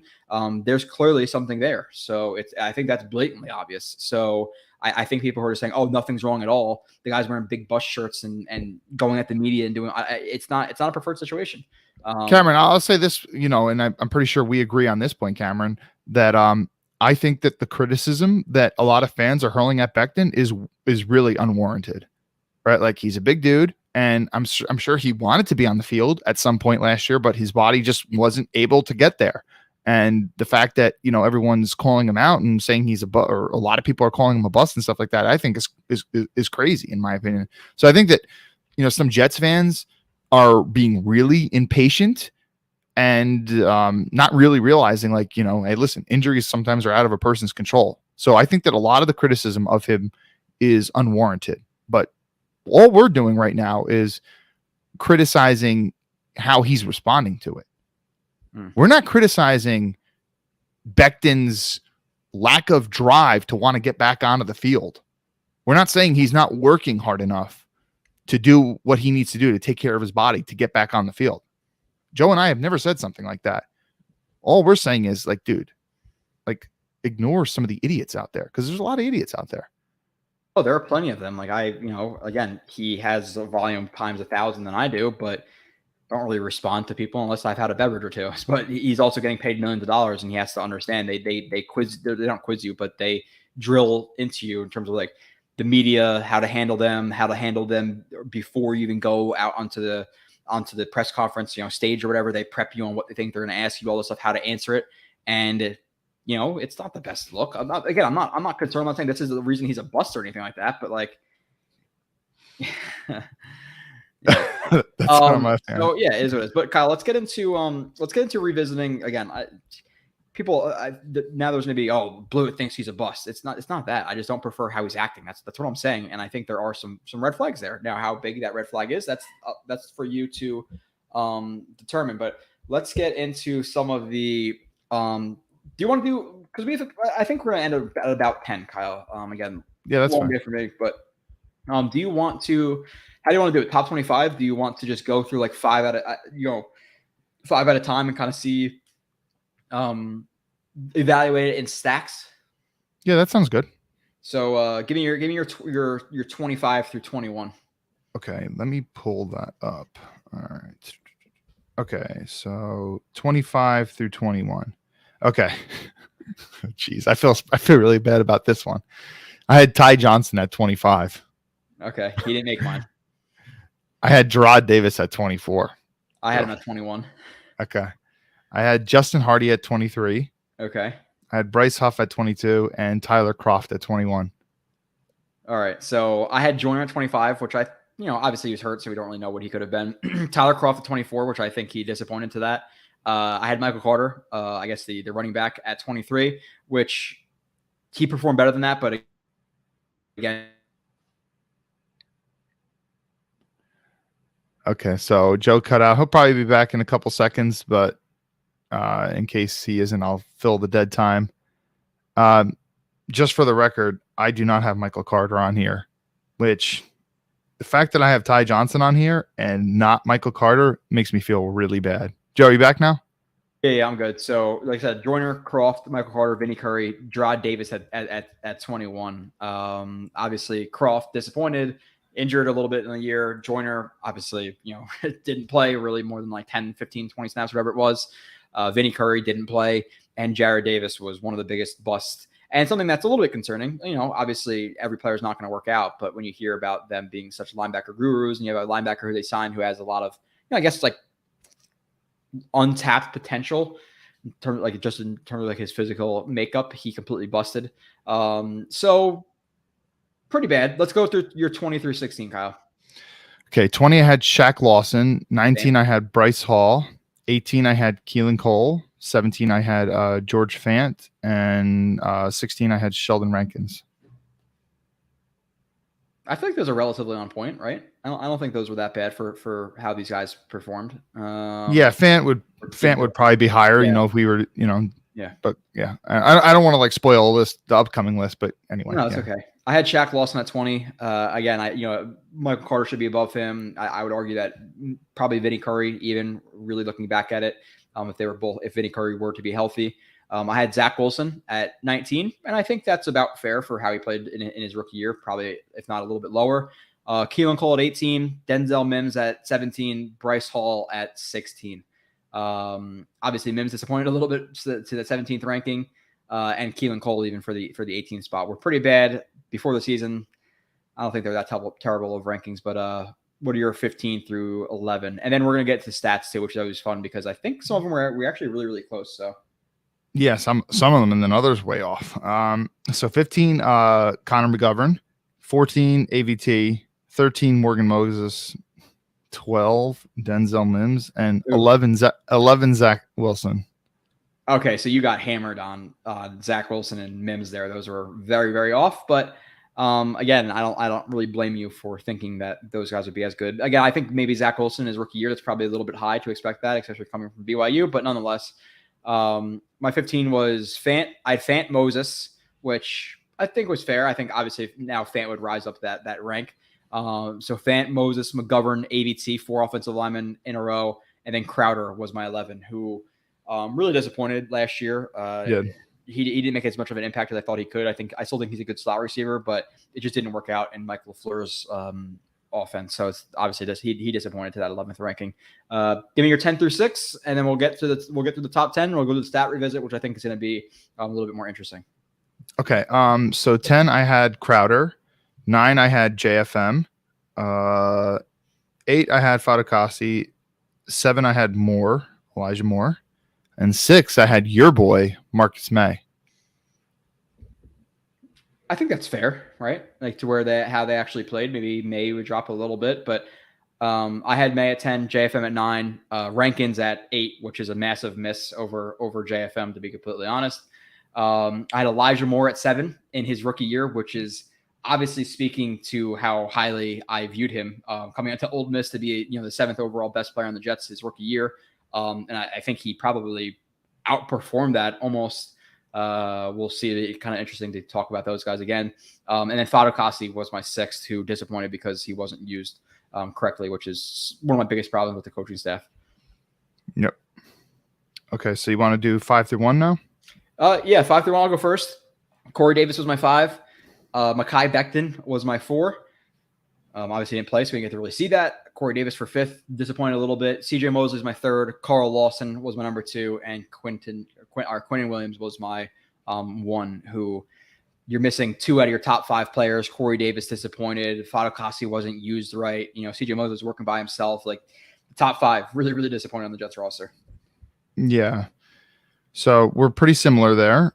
We flip-flopped with Becton and Davis. I had Becton at 5, Corey Davis 4, and then Mosley 3, Lawson 2, and Quinn 1. By the way, again, this is from last year, people. These are our rankings that we did last year. These are not rankings currently. We'll take a lot more time talking about when we do our. Yeah, we did this in early September before week 1. Yeah, September 4th is the last time I edited this list. So yeah, I think we should maybe quickly go through the chat before we move to the stats. Okay. Because people are commenting on what we said. Okay. Jets fans are impatient. They want it now. Better. Yeah, that's true. Better Call Saul. We're impatient, but I think the frustration comes from how he handles the media and the Twitter for certain people. I'm more on that boat. I rather like Simon says, Joby rather players that don't talk. He likes a silent type. There's a place and a time for talking. Huddles and pregame and the locker room and all that stuff. It depends on the personality you have, but I just don't prefer guys who go at people with 50 followers on freaking on Twitter. It's just really, to me, it's an immaturity thing. People are all different, but to respond to that guy who, if anything, he's trying to get a rise out of you, and now you just justified him. He's going to do it more because he knows you respond. Just turn it off, and people will start the hate that's spewed at him will dissipate a little bit. Dude, working in a high school, man, I could tell you that, like, sometimes, like, you'll have like certain, like, sometimes some of the boys will like to, I guess they're like flirting, and they'll like mess with some of the girls and make fun of them repeatedly. And I'm like, you understand that part of the reason they keep like making fun of you and keep messing with you is because they get like this big reaction out of you. And sometimes it doesn't even need to be like a flirting thing. Like, you could just, it's like, so like when people get that reaction, like, oh, I'm going to keep doing it. I'm going to keep doing it. So yeah, there's a lot to that point. I see it all the time. What's up, Alex Hunt? So Kyle, let's get into that issue is corny. I'm not sure what that means, but what's up, Alex? What's up? That issue is corny. I'm not sure what that means either, or what you're referring to. But Kyle, do you have your list? I'm gonna have to reorganize. For the stats, I do have the list for the stats. I have it open. Yeah, I want to try to get up to mine. If there's anything in the chat you want to hit real quick. Okay. So Yoshi was saying that having Ty Johnson on the list with no Michael Carter is a mortal sin that merits you being excommunicated from the Church of the Jets. Yeah, I agree, man. There's no way I would have done that. Like, even like a couple weeks into the season, it was so clear that Michael Carter was way superior than Ty Johnson. But this was pre any NFL games, just for the record. But still, I still feel really bad about it because, Carter, his college tape was pretty good. And I way overhyped the couple of carries that Ty Johnson got because he looked pretty good in the Rams game. Pretty good. Yeah. So let's get into, I think we have the same order because I probably asked you them in the same order, Kyle. But last year's stats, again, these were what we predicted at the beginning of the season to see what our projections were for these guys. The first stat that I brought up was the rushing yards and the rushing TD leader. So what did you have, whoever was the number one running back in your mind, in terms of yardage, and how many rushing touchdowns did you think that player would have? Okay, well, first of all, I didn't even have the most rushing yards and the most rushing touchdowns. I didn't even have as the same person. But I was pretty close with rushing yards. I had Michael Carter at 650, and I think he had slightly under that, but he was right there. And what'd you have him for who'd you have for touchdowns? I had Tevin Coleman with 6, and he didn't even have 1. Yeah. So I had rushing. We were both really close on Michael Carter thing. Again, it's kind of nice to see like we didn't change it, and we brought our own stuff to the table, and we were actually really close on a lot of these. I had rushing yards. I had Michael Carter at 657, and I had him at 5 rushing touchdowns, and he had 639 yards, 4 touchdowns. So we were less than 20 yards, or I was less than 20 yards off, and I was less than a touchdown off on him. So we got him pretty pegged into a pretty decent area of where he finished. So we were relatively on the money with that one. Obviously, you were not very much on the money in terms of projecting Tevin Coleman to get 6 touchdowns or whatever you just said. So Kyle, the next one we had was reception yards, and reception touchdowns. Obviously, they'd be different players, they'd be the same, but who were your 3 leaders in that, and what were the stats that you predicted? Okay, so for receptions, I had Elijah Moore with 68, and I think he definitely could have got there if he'd played more games. I did not expect him to miss that many games. Most receiving yards, I said Elijah Moore with 875, and receiving touchdowns, I had Mims with 10, not 11. You keep saying 11, but still 10, double digits. Yeah, really, really, really bad. So let me I gotta reorganize a little bit. So I had Corey Davis at 66 receptions, 872 yards, and 7 touchdowns. Corey Davis finished with, let me see, 34 receptions, 492 yards, and let me see the touchdowns 4. So decent chunk off with that one. It also doesn't help that he only played 9 games, and I think people, again, when you have a struggling quarterback, when his receivers are now dropping balls, it's almost overemphasized because you're really relying. Not relying, but you're not used to the quarterback hitting who he's supposed to in time, rhythm, with like leading the ball and stuff like that. And Corey Davis couldn't always bring it in. So I think people are too low on Corey Davis. Again, you extrapolate that out to a full season, he's almost at a little bit under 1,000 yards, and he struggled. And I think he'll bounce back to what he was. How far off were you with those guys again? You want me to re-say what the stats that I had? Okay, I blanked out. So let's say Yeah, so I had Elijah Moore at 68 receptions. I had him at 875 receiving yards, and I had Mims for 10 touchdowns. Okay, Mims had 0 touchdowns. He still does. And let's see what. Where is Mr. Elijah Moore? I don't see him on this list. Oh, okay. So he had 43 receptions, and I think he had like 538 yards with 5 touchdowns. Not too bad. So next, Kyle, sacks. What did you have in terms of sacks? The leader, which was obviously very disappointing for both of us, I'm sure. I don't know if we had the same guy or not. But. I had Carl Lawson at 9. Yep. Yeah. You had the same thing? How did he have? No, I had Lawson at 11 and I had Q at 9. Q got 7.5. So I legitimately think Lawson could still be near that number. I would say like this year, I'm expecting hopefully, like 8 or 9. I think that's fair considering the rotation, considering he's coming off an Achilles. But yeah, it was disappointing to get Q with what I think he had 7.5 sacks. Who'd you have as your interception leader for the Jets? This was another one where I was way off. I had May at 5. May at 5. Is there? Let me see if there's definitely a way to see who had the most picks. It'd be a little bit hard to sort it. I know May had 0. May had 0. There was a tie for first between 2 guys. Do you know who those 2 guys?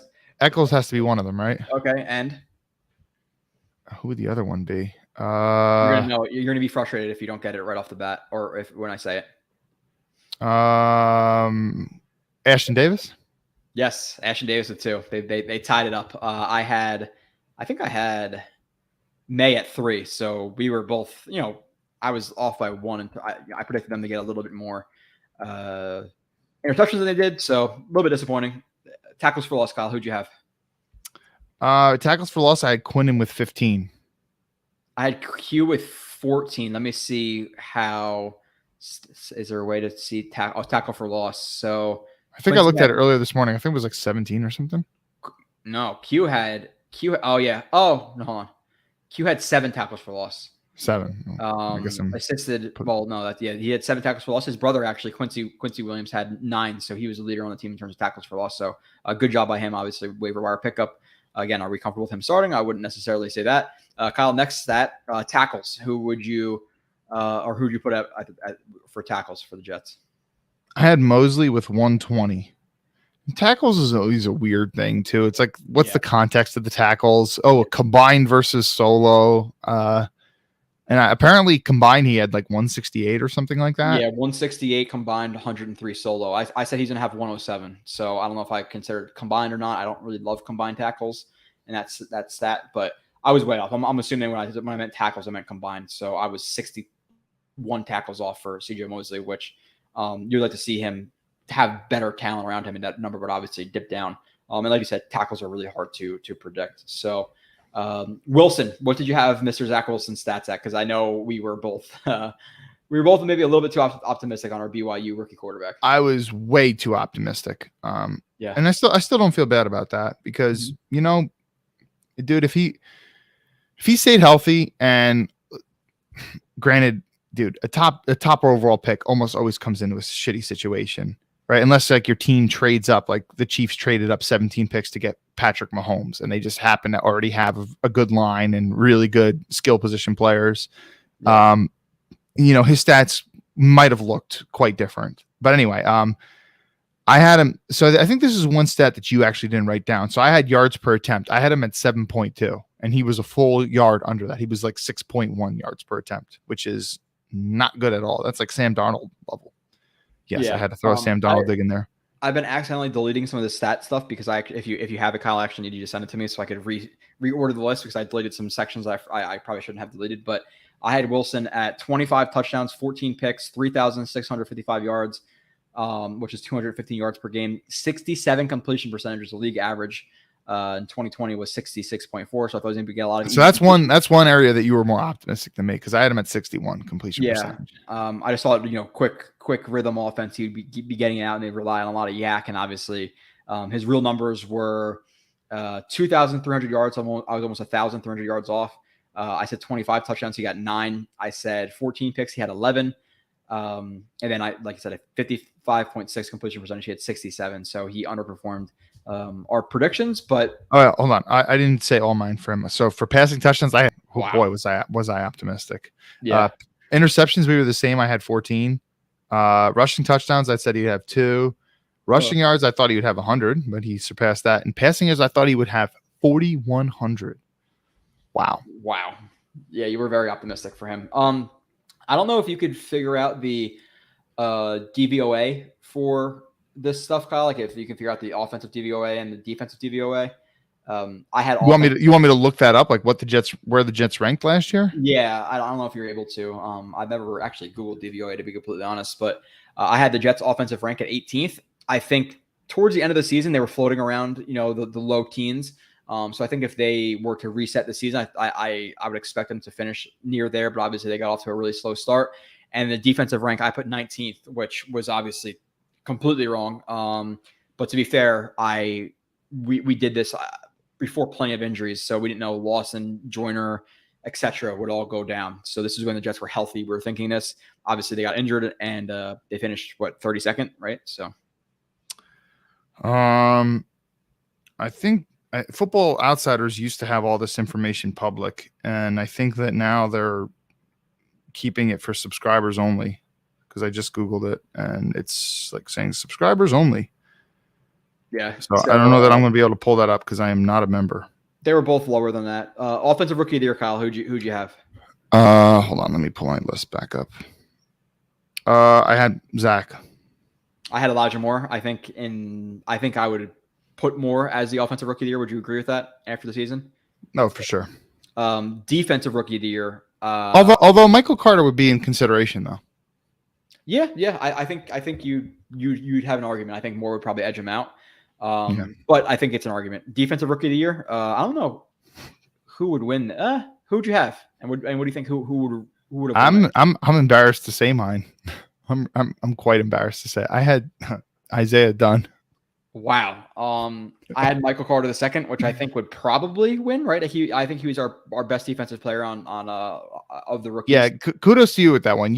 I remember our first stream that we did post draft. And you're like, yeah, man, his film's clean. I really liked it. Like you were pretty giddy and high on that player. And I just got to be honest, like there was very few Jets fans out there that were, but you almost saw it from week 1, man. Like he was good week 1, and then I think Michael Carter solid all year. Oh, sorry, people are talking about Reed and Sauce and all these guys, which obviously you should be excited about. But I think Michael Carter's getting overlooked a little bit. I think he could really be a pretty versatile slot guy for the Jets, and who could be a plus starter there. Rookie year was really impressive. So I think he would have won defensive rookie of the year if they had to vote on that. Rookie of the year, I had Elijah Moore. I would say again, you can have the argument for Michael Carter, but Elijah Moore kind of had the more high like ceiling, exciting type plays. So I would say he probably would be rookie of the year. I don't know if you disagree with that. And who? Yeah, dude, at the end of the day, like late in the season, you think about the Eagles, you think about the Dolphins games. Elijah Moore was a legit threat, and you could tell that, okay, this is the guy that we have to be concerned with, right? Yeah. I mean, were teams scared of Michael Carter II? No. Yeah. So let's see. The next one we have up, Kyle, is Offensive Player of the Year. I put Mekhi Becton. I was obviously so did I. Okay. So if we both put Becton as the offensive player of the year, if you had to give that to somebody, who would you pick? I have my guy. Did you say this before? No. Okay. Well, I guess I'd have to go with Moore as well, right? Why not?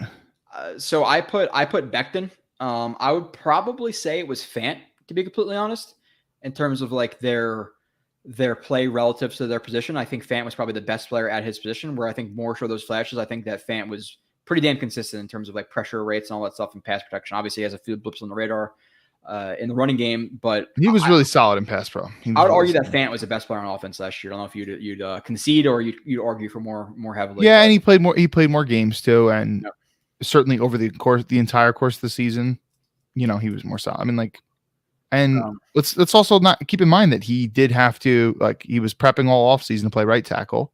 He played right tackle the year before, and he ended up playing left tackle. So yeah, for sure. So that also has to be considered. Defensive player of the year, I put Q, and then MVP, I put Q. Same. Who was the best? Well, it's kind of, we don't want to answer this for, I guess, the top 25, but like obviously it can change. But who was the best player on the Jets last year? Like legitimately, who was it? Was it Fant? Was it Q? Like I think Who did they give MVP to? Now that I'm thinking, like, who did they give him MVP to? Maybe Mosley. I think it was Mosley. So you could very well argue him. But if we're being honest, we were more impressed, especially relative to expectations, with Fant than we were with Mosley. Now that doesn't necessarily mean that you give him MVP, but also you have to consider the fact that he was protecting our rookie quarterback's blind spot, which that's pretty damn valuable. Yeah, so I think we should give it to Fant. We have some, I would agree with that, and that's pretty much it, Kyle. We had some interesting superlatives that we're gonna bring up again in our next show, but we had team captains too. That was another thing that you. Yeah, but I don't remember who they were off the top of my head. Do you remember who they were at the top of your head? I know. I'm pretty sure Zach was one of them. I put Zach Mosley was one of them. Okay, so for the people that I wrote was Mosley, Quinnen, and Marcus May. I don't know that all those was Quinnen. I don't think Quinnen was a captain. I don't think so either. I don't know. And then we did some superlatives, Kyle, which we're not going to get into because those aren't as necessarily interesting. But we got, and we'll do this next time, strongest per square inch, most likely to a finger wag a drop pass. Could you have any guess who I would have guessed for that last year at the time we did it?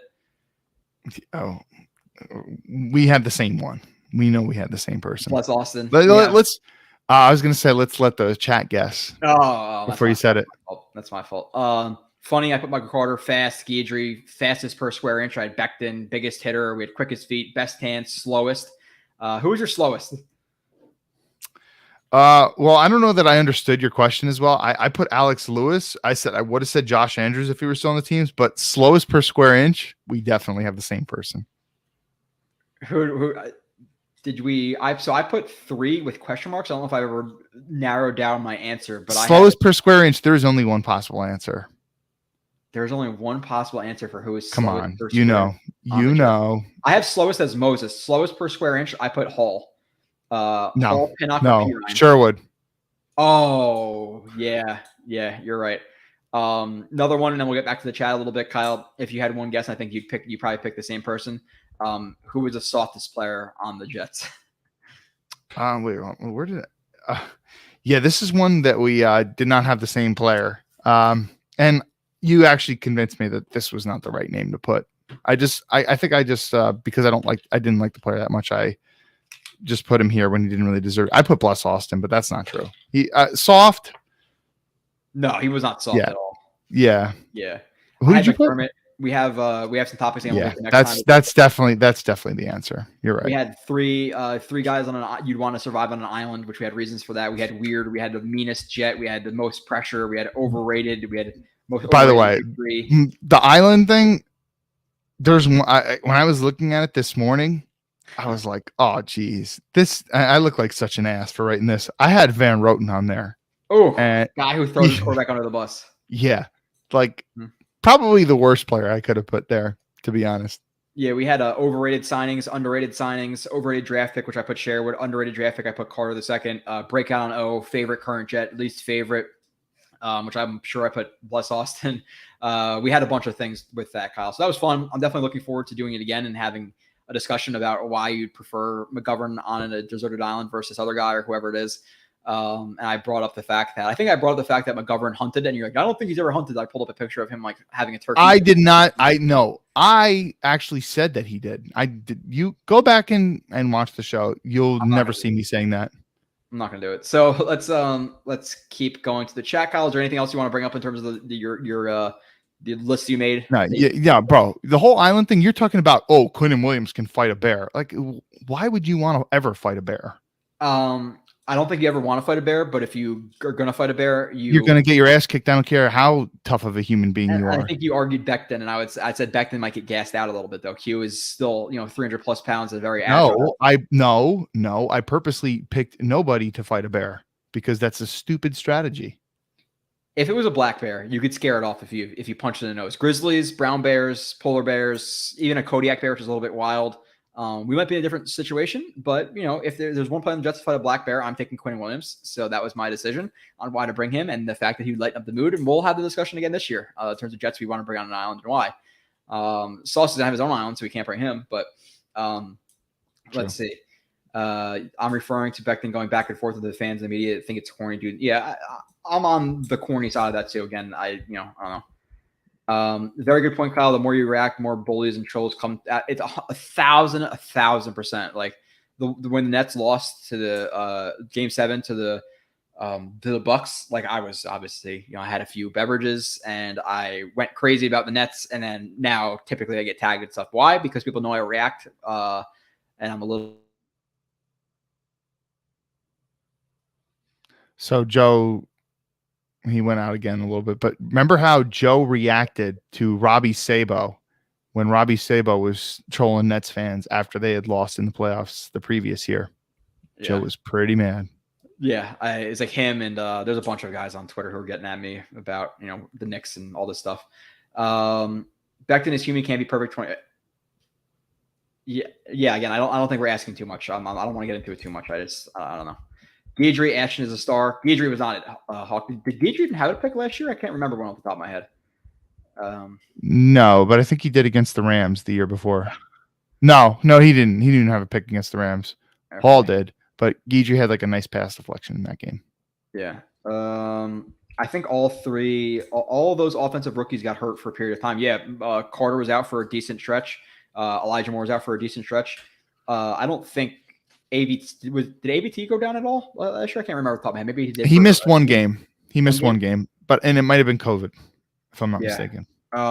Michael Carter is the most overlooked player going to 2022. My dark horse for Jets Offensive Player of the Year. I agree. Overlooked? You think he's overlooked? Really?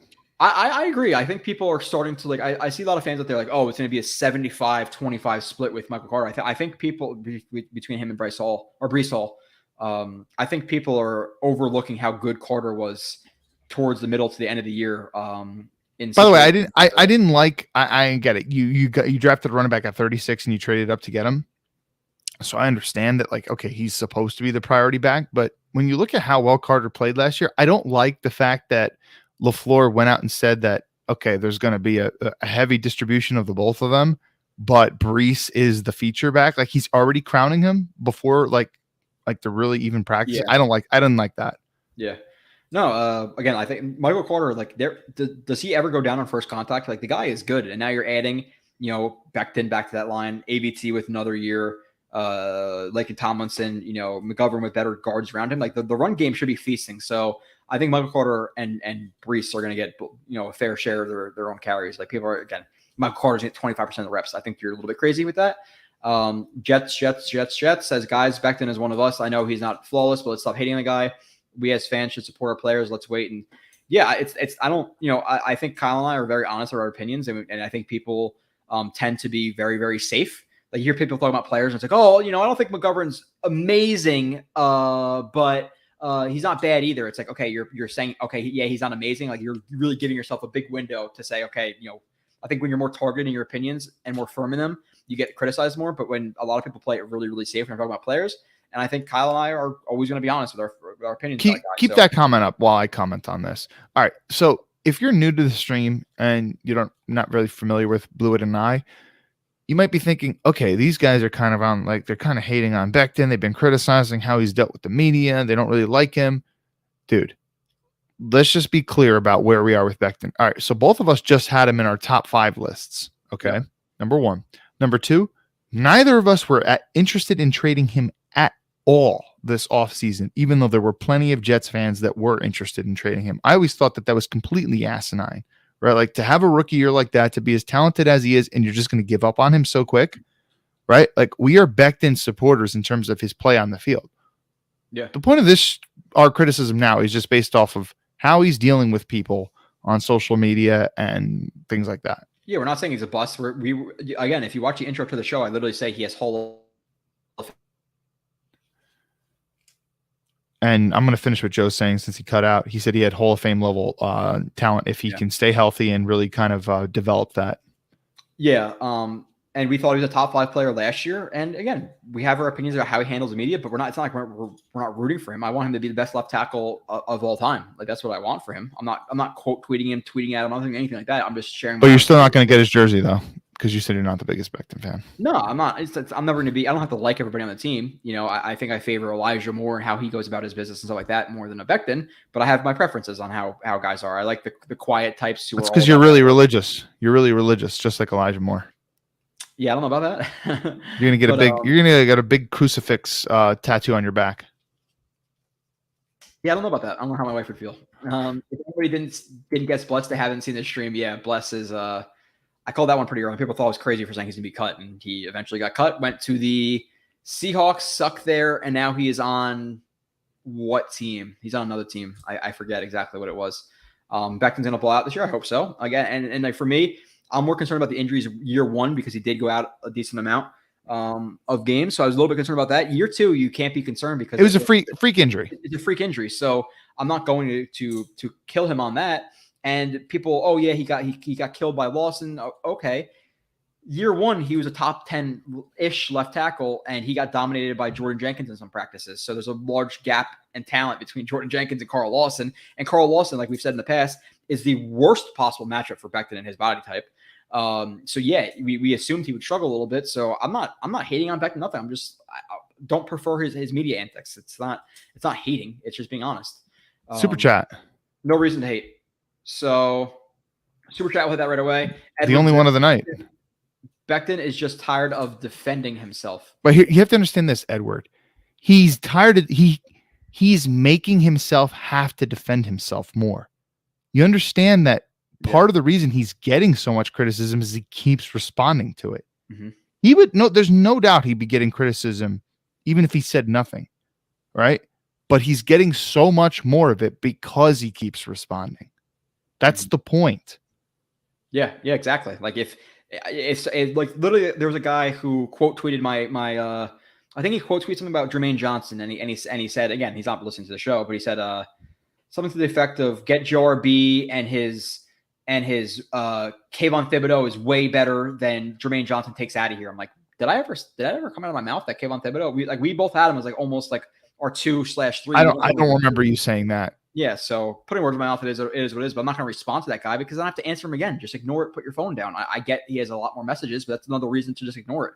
And it's one thing to say, like, listen, I'm comfortable with taking this player at 4, but I'm not comfortable taking this player at 4. That's a very different thing than saying, oh, he's way better. Yeah, exactly. So Khabib from UFC can fight a bear. Yeah, he wrestled. Now, I don't know if the bear was really going at him, like wanting to kill him type of bear, but Khabib can do it. It was like a baby bear. Like, how old was that bear? He was also a kid, though, so, you know. Yeah. But Khabib is a beast, though. Yeah, he is. Verge Tibbs, Joe, that your town that had a bear roaming around in the last year, were you on duty? No, and there's been bears plenty in New Jersey. We're actually, I don't know exactly the stat, but it's like, I think per square mile, we have the most bears in the country. So it's not northern New Jersey is a lot of bears. Even west, like towards Pennsylvania and stuff. There's a lot of bears. So there's one in Howell, there's one in Atlantic Highlands, there's one at the Highlands Trail. There's a bunch of them. So I was listening to a Rogan podcast not that long ago, and he was like talking about a bear fight in New Jersey, and he like pulled it up and stuff. It's like a crazy bear fight. There's a lot of them, yeah. I mean, right on people's front lawns.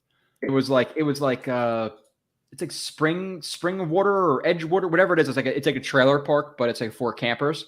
And we would see bears there in the garbages every single night when we went there, drive up and you know, trying to light on them and stuff, whatever. But yeah, and they'll fuck your day up too. So you want to avoid some bear. Let's see. Yeah, well, so when you shine a light on the bear, like, how do the bears respond to that? I would say black bears typically will like see if you're approaching them and keep eating if they're ballsy, or they'll just run away. They're more going to run away than get at you. But if their babies are around, obviously you're completely fucked. That just is what it is. Bears do not fuck around with that stuff. So let's see. What do you do? What do you do in that situation? Like if a bear comes towards you and you're in your car. So from what I've heard, and again, people can correct me if I'm wrong, I think bigger bears, they say you want to play dead, but I don't really know about that because then I go up and crush your ribs. I know like with black bears, you can act big, But I know there's a different way to approach bigger bears because they don't give a shit how big you think you are because they're fucking 11 feet tall. Some of these bears out there, probably obviously more like 8, 9 typically for full grown. But yeah, let's get off of bears, Kyle. But yeah, you're pretty much going to, bend down and kiss your ass goodbye if a bear is coming at you. Maybe punch it in the nose. I'm saying if you're go after its eyes. Do you have a shotgun in your police car? I have a AR-15. That would take down a brown bear for sure. I'm just saying, like, would you ever like? I was just curious. I know you want to get off the topic. No, it's okay, just really interesting. Like, would you ever have to like consider pulling it on a bear if like it was hell yeah? If it's out in the middle of the street running at people, I have to kill it. I have to. Now again, we have AR-15s. We don't really have shotguns anymore, but an AR-15 that was a thing that we were doing the other day, ballistics, and we were shooting through vests, shooting through cars, shooting through engine blocks, shooting through plywood. Like, dude, a 9mm will go through like 9 layers of sheetrock. Like, people don't understand how strong that shit is. And the AR-15, the only thing that's really going to say it went through metal doors that are like a couple inches thick. It went through a lot of stuff. The only thing that's really like will save you is like engine block. Sit behind like that front tire, try to crouch behind the engine block. If you, for whatever reason, Kyle, you find yourself getting shot by an AR-15 or attempted to, which I hope never happens to you. But yeah, engine block is safe. Walls are not safe. Doors are not safe. Steel doors are not safe. If you think like, oh, I'm gonna set a steel door, unless it's really, really thick, like a vault, it'll blow through there. So tip for the day, AR-15s are very, very strong. So don't fuck with them. Blesses on the Broncos. Good. Hopefully you can roast them. Happy Tanking says, I was talking about the 3 offensive rookie of the year candidates that you guys mentioned, which would be Zach Wilson, Elijah Moore, Michael Carter. Nobody mentioned ABT. I don't know why. Yeah, it's harder to evaluate offensive line for a lot of people. And I think that ABT would have that argument for being the best rookie, like going into this year, potentially, probably him and Elijah Moore. But he did struggle in pass protection and, picking up stunts and things like that. So he had a little bit of an up and down year, but that's expected with offensive linemen. So I think that's why he was not in that conversation. Part of the reason he wasn't in the conversation for me was like, I was thinking like a rookie offensive lineman, their learning curve is steeper in my opinion and struggle. And sometimes they have to, get their play strength up and stuff. And there's just such an embarrassment of talent on interior defensive line. So I didn't think AVT was going to be as good as some of the others in year one. So that's why I didn't have him there. Soulsy says, imagine Brick acting like Becton in this situation. Yeah, again, it's just you put unnecessary pressure on yourself. It just is what it is. Becton will only prove people wrong with a strong work ethic and improve durability. His past doesn't tell us that will be the case, so it's 100% up to him. Yeah, it is up to him at this point. So let's see. Just sad that a young man has to even entertain the attacks on his character. That's social media, dude. Twitter's a cesspool. You have to know that before you sign up for the app. That especially with however many followers you're going to have, even if let's say it's 40,000. I don't know what it is. If just 1% of that 40,000 attacks him, it's a very small percentage, but a large number of people. So if you can easily get 200, 300 hate messages a day, but then you have thousands and thousands of supporters. So I don't know. By the way, I didn't thank Edward for the super chat, so thank you for that, Edward. Thank you, of course, Edward. $2 super chat. Jack, Joe, do you sleep in the Jets locker room? I do not. I would welcome that. I guess that would be pretty fun. I don't really know. Hey, I asked him a couple streams ago how much money would it take for you to accept a position in the Jets front office, and Joe said it would have to be a lot of money. So does Joe really love football as much as he claims? I love security, stability, pensions, health benefits very, very much. So I can watch football, all the time if I want to from my couch. Just saying, man. Robert Saleh, he gave up a lot of money to go work in football for very minimal money. He was working a desk job, though. I don't know how successful his desk job was, but I'm pretty secure in my field. So we'll be good. Again, just got pistol and rifle instructor and now doing some other stuff. I don't think I'm going to get fired anytime soon. So we'll see. Maybe. For the most part, a bear is not going to mess with you unless you're sick or starving or babies yet. Okay. Where's the film breakdown on Black Bears from scrimmage? We'll pull it up eventually. Maybe we'll have Q wrestle a bear. I don't know. Kyle, a town by mine. I think Union Beach cops had to shoot a bear that was running around. Wow. Yeah, Union Beach is really close to me. That's only like not even probably 10 minutes away from me, Verge. So Kyle's probably 40 minutes north of me. So it's kind of in between-ish of us, not really closer to me. So let's see. we have to do another live podcast from my office right now. So just put on a Packers jersey. Bears can't beat them. Nice, Dave. I like that. Okay, Kyle. Anything else you want to bring up? We can go for as long as people want, but it is approaching 10. I am absolutely beat. Is there anything you want to bring up? And if people in the chat, if you want to drop a last question, whatever, do that. Next time we speak, Kyle, we will be doing. I don't know what you want to do out of the shows that we have lined up. Maybe we. So why don't you put the ideas out there and see what the people in the chat say? Yeah, it's a slower chat tonight. Obviously Friday night, and we didn't tell anybody. But we have lined up. I was going to rank the top position groups. We could do that, I guess, a different day. Yeah, that's fine. Hold on, let me just edit this a little bit. So we have expectations for first year, the first 3-year player, or players within their third year on the Jets. So Elijah Moore, Becton. We'll talk about our expectations for the rookies, the second year guys, the third year guys. We are going to do the show we just kind of did, awards, predictions, superlatives, MVP of the Jets. Talk about the Jets fantasy players, and we're having a little bit of a snake draft with that one. We're going to do a show where we're ranking the position groups. So we're going to be talking about the Jets versus the AFC East, and then kind of stacking them up versus the division foes and see where they fall with some of these position groups. And then we have the top 25. So if you guys prefer any one of those first, I don't really know, to be completely honest. So those are 5 shows we have. Again, if anybody has any preferences, obviously you guys know they're all come out regardless. It doesn't really matter. But let's see. I think there's a couple comments. Harold H. Love Becton's talent, but he's thin-skinned. Maybe his undoing. Just needed to get in the best shape, and he can play good football. Yeah, no, I think that's true. And again, I just for him, for Salah to dodge the questions and not completely eliminate some of the smoke that was there, he only stoked the fire. Like there's something, even if it's minimal, it's there. There's something there. I think you're again wearing some pretty thick green goggles if you think the Jets are completely thrilled. So Joe kind of cut out a little bit too. One thing that the thought just came to my mind.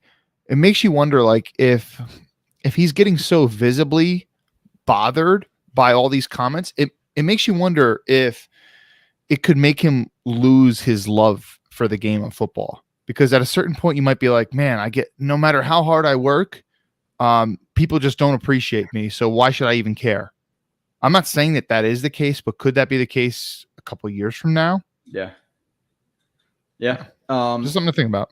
Happy Tanking, we appreciate that. Jamal Webb Smith says, question is, if a bear could be tamed and make the average football plays, where do you think it gets drafted and what position would you make it? I guess we can go to what position a bear would be. Interior defensive line. I completely 1,000% agree with you. Short, stout, powerful, low to the ground. Obviously, they're not going to play receiver or anything like that. But yeah, defensive line bear, I guess, would be pretty hard to stop. Number one overall. I don't know. Number one overall. A bear, yeah. If you could be tame a bear, yeah. Who's going to block a bear? I don't know. A bear would be. Just think about it. Like it's claws. It could just grab onto someone's jersey, and like the amount of grip strength that it's going to have, and just easily throw someone by. I mean, like, or it's just going to jump at your neck with their teeth out, and you're going to jump out of the way. So David D says comparison groups versus division sounds cool. You guys are always a fun listen. Appreciate that. Again, I know it's a little bit of a slow time right now. Doing a day that we typically do not do. But Kyle, what do you think about that? Next time around, we're gonna compare the Jets position group. Yeah, I enjoyed that one last year. So yeah, that sounds good. Okay, so we're gonna talk about the running back groups, the quarterbacks, the offensive line. We're gonna stack them up, and I think after that, we'll individually rank the Jets position groups from 1 to 11, 12, 13, whatever, how many position groups we're going to have. So we'll do that next show. Let's see. It would be interesting to hear you guys comment on where our coach and coordinators have been good and where they've been bad. Coach and coordinators really been good. That's a loaded question. I think Mike LaFleur has been great in terms of his creativity later in the year. Salah has been great in terms of leading the locker room and being the voice of the team, and again being a guy who is a true leader. Past that, I didn't like the receiver substitutions. I didn't like the defensive lineman substitutions. I didn't like some of their strictness to their philosophy. Even though I get it, they're trying to sink or swim with young players, let them learn trial by fire, so they're good down the road. But I think that overall, there's plenty of questions left. But yeah, I think Mike LaFleur play design. Ulbrich nowhere. He has to stop saying strain, because that word is, I hate it already. The word strain. And then LaFleur again, play design. I don't know if there's anything to add to that. I'm sure we could, if we sat down and thought about it a bit more, but No, I completely agree with everything you just said, but I'm thinking about so everyone has their ticks and their certain sayings. Apparently, I say like a lot, as somebody in the chat told me before. You know But what's I'm really thinking, annoying, by the way, about like the like thing? I love Quinn Williams, but he has to stop every time. Like he doesn't take a breath. His comments and periods are man. There's always man. Hey man, okay, yeah, man. I think we're gonna do really good this year, man, and we're gonna get some sacks, man. Like it just never stops. all right. So before we get out of here, is there any coaches or players that you can think of that had certain sayings that would annoy you a lot? Because I got one off the top of my head, but I want to hear from you first if you have one. Certain coaches who had Coaches or players who, whenever they did press conferences, they would have certain sayings that they would always say. So you're saying that Ulbrich he uses the word strain a lot. strain. That's All a right. really- While you're thinking, I got Yeah. one for you. So back when I'm trying to think, what number offensive coordinator was this for Rex? So first we had Schottenheimer. Then I believe it was our boy from the Dolphins, who unfortunately passed away. Why is his name slipping my Sunglasses boy?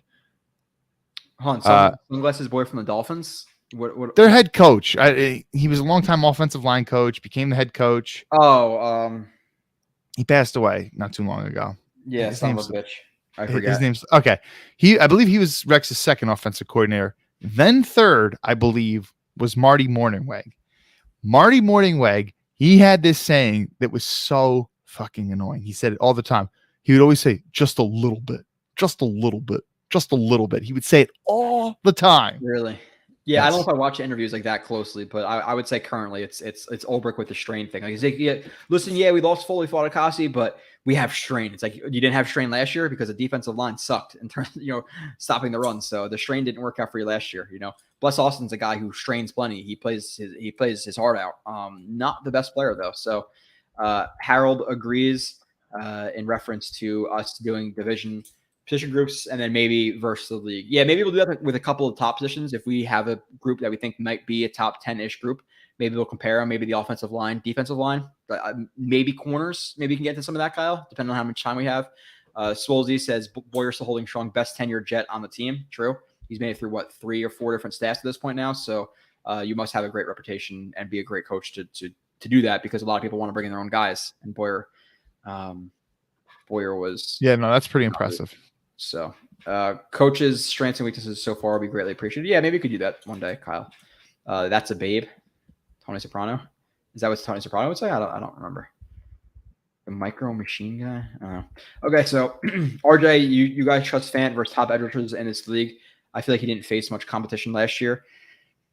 The thing is, you play who's against you. So, and if we really went through the entire schedule and see who we match up against, I'm sure there's plenty of good players. Well, he didn't play TJ Watt. He didn't play Khalil Mack. He didn't play Myles Garrett. He didn't play either of the Bosas. No. So, I mean, I can't really think of him going against an elite level rush guy. I have to go through the schedule. Tony Soprano. They're talking about. Yeah, Tony Sparano. Yeah. Soprano. Sorry. Garrett Wilson is impressive. Good dude. Good head on the shoulders. Yeah, I really liked his interview. And then somebody asked us a question if we saw his interview on whatever it was where I heard it was good though. I didn't see it, but I heard it was good. They told him like, listen, basically you're going to pay however many thousands of dollars for rookie dinner. He's like, that much? Like, really? And they're like, yeah, dude. Like, guys will order a $3,000 bottle of wine, have a sip of it, and leave it on. By the way, that's a dick move. Honestly, I get it. Like, these guys actually have the money, but that's how people go broke. Like, and there's been plenty of documentaries out there, and ESPN's even done some of them, where all these players like Allen Iverson or whatever, who made like hundreds of millions of dollars, they're broke because they just spend crazy like that. I think I think if you're a veteran player and you're taking advantage of a rookie player like that when they're young and probably don't, even though they have a lot of money, they don't have the best, financial background in the world. I think that's there's some hazing. I think like, yeah, taking a guy out to dinner and like, yeah, hey, I'm gonna order my own appetizer, the most expensive dinner, a bottle of wine to myself. Okay, like we're talking, but like just purposely ordering a bottle of wine and not drinking it and like throwing it out. I get it, but it kind of sucks for him. But it is what it is. Harold says almost no good players that George Fant played. I would want to look through the list, and Yeah, it's more about performance in the eye test than it is like necessarily who they play. Obviously, you want to see them play good players, but again, he was lined up who he lined up against, and he performed really well. Now, yeah, do you want to see that replicated versus Joey Bosa, Nick Bosa, Khalil Mack? I mean, versus take Becton for example. Becton, and granted, he didn't go against Joey Bosa a ton in their matchup rookie year, but he did do pretty well against Joey when they did face off. So yeah, just something to think about. So, Kyle, any other topics or anything you want to mention before we head off at this point? No. Okay, cool. So I appreciate everybody for being in here. Again, I know it's a little bit of like an impromptu Friday night thing. Again, I had class, unfortunately, nighttime on Thursday, so I couldn't do it. Wednesday was a little bit too soon, kind of busy, hectic day. So I apologize for that. I'll be back next Wednesday solo talking to you guys. I'm really going to open up the chat and we'll talk for 45 minutes, talk for 2 hours, talk for 3 hours. We'll see. Kyle will be back in 2 weeks or a little bit less, and we'll be talking about ranking the Jets position groups against the AFC East and stacking up some of their best position groups against some of the other best position groups in the NFL. Kyle, last words? Subscribe to the site. There'll be a lot of film reviews coming out soon. Michael Clemens is going to come out soon, right? Is Clemens going to come out soon on the site? Clemens, Garrett Wilson, Jeremy Rucker, JJ. I'm about to start working on Max Mitchell, and then past that, I pretty much have Laken Tomlinson, DJ Reed, Whitehead, Conklin, all those guys geared up and ready to go. You want to know the really bad thing about the Tomlinson review, though? It's so long because you watch so many games of him, and offensive linemen are so involved. I've recorded like 60 plays on him. I recorded the first 30, and then when my computer was having all those issues, it deleted the file. So I recorded like almost an hour and a half, and it just got deleted. So it's going to be really hard to go back over those plays. Damn, that really very, sucks. very disappointing. But yeah, I almost missed. You guys just happened to pick. Yeah, I know. I apologize for that. But we. By the way, let me know when you get that Mitchell film. Let me know because I need to watch that myself. What's it worth to you? I have my sources. No, I'm kidding. You'll get sent it. All right. Appreciate you guys. We'll talk to you soon.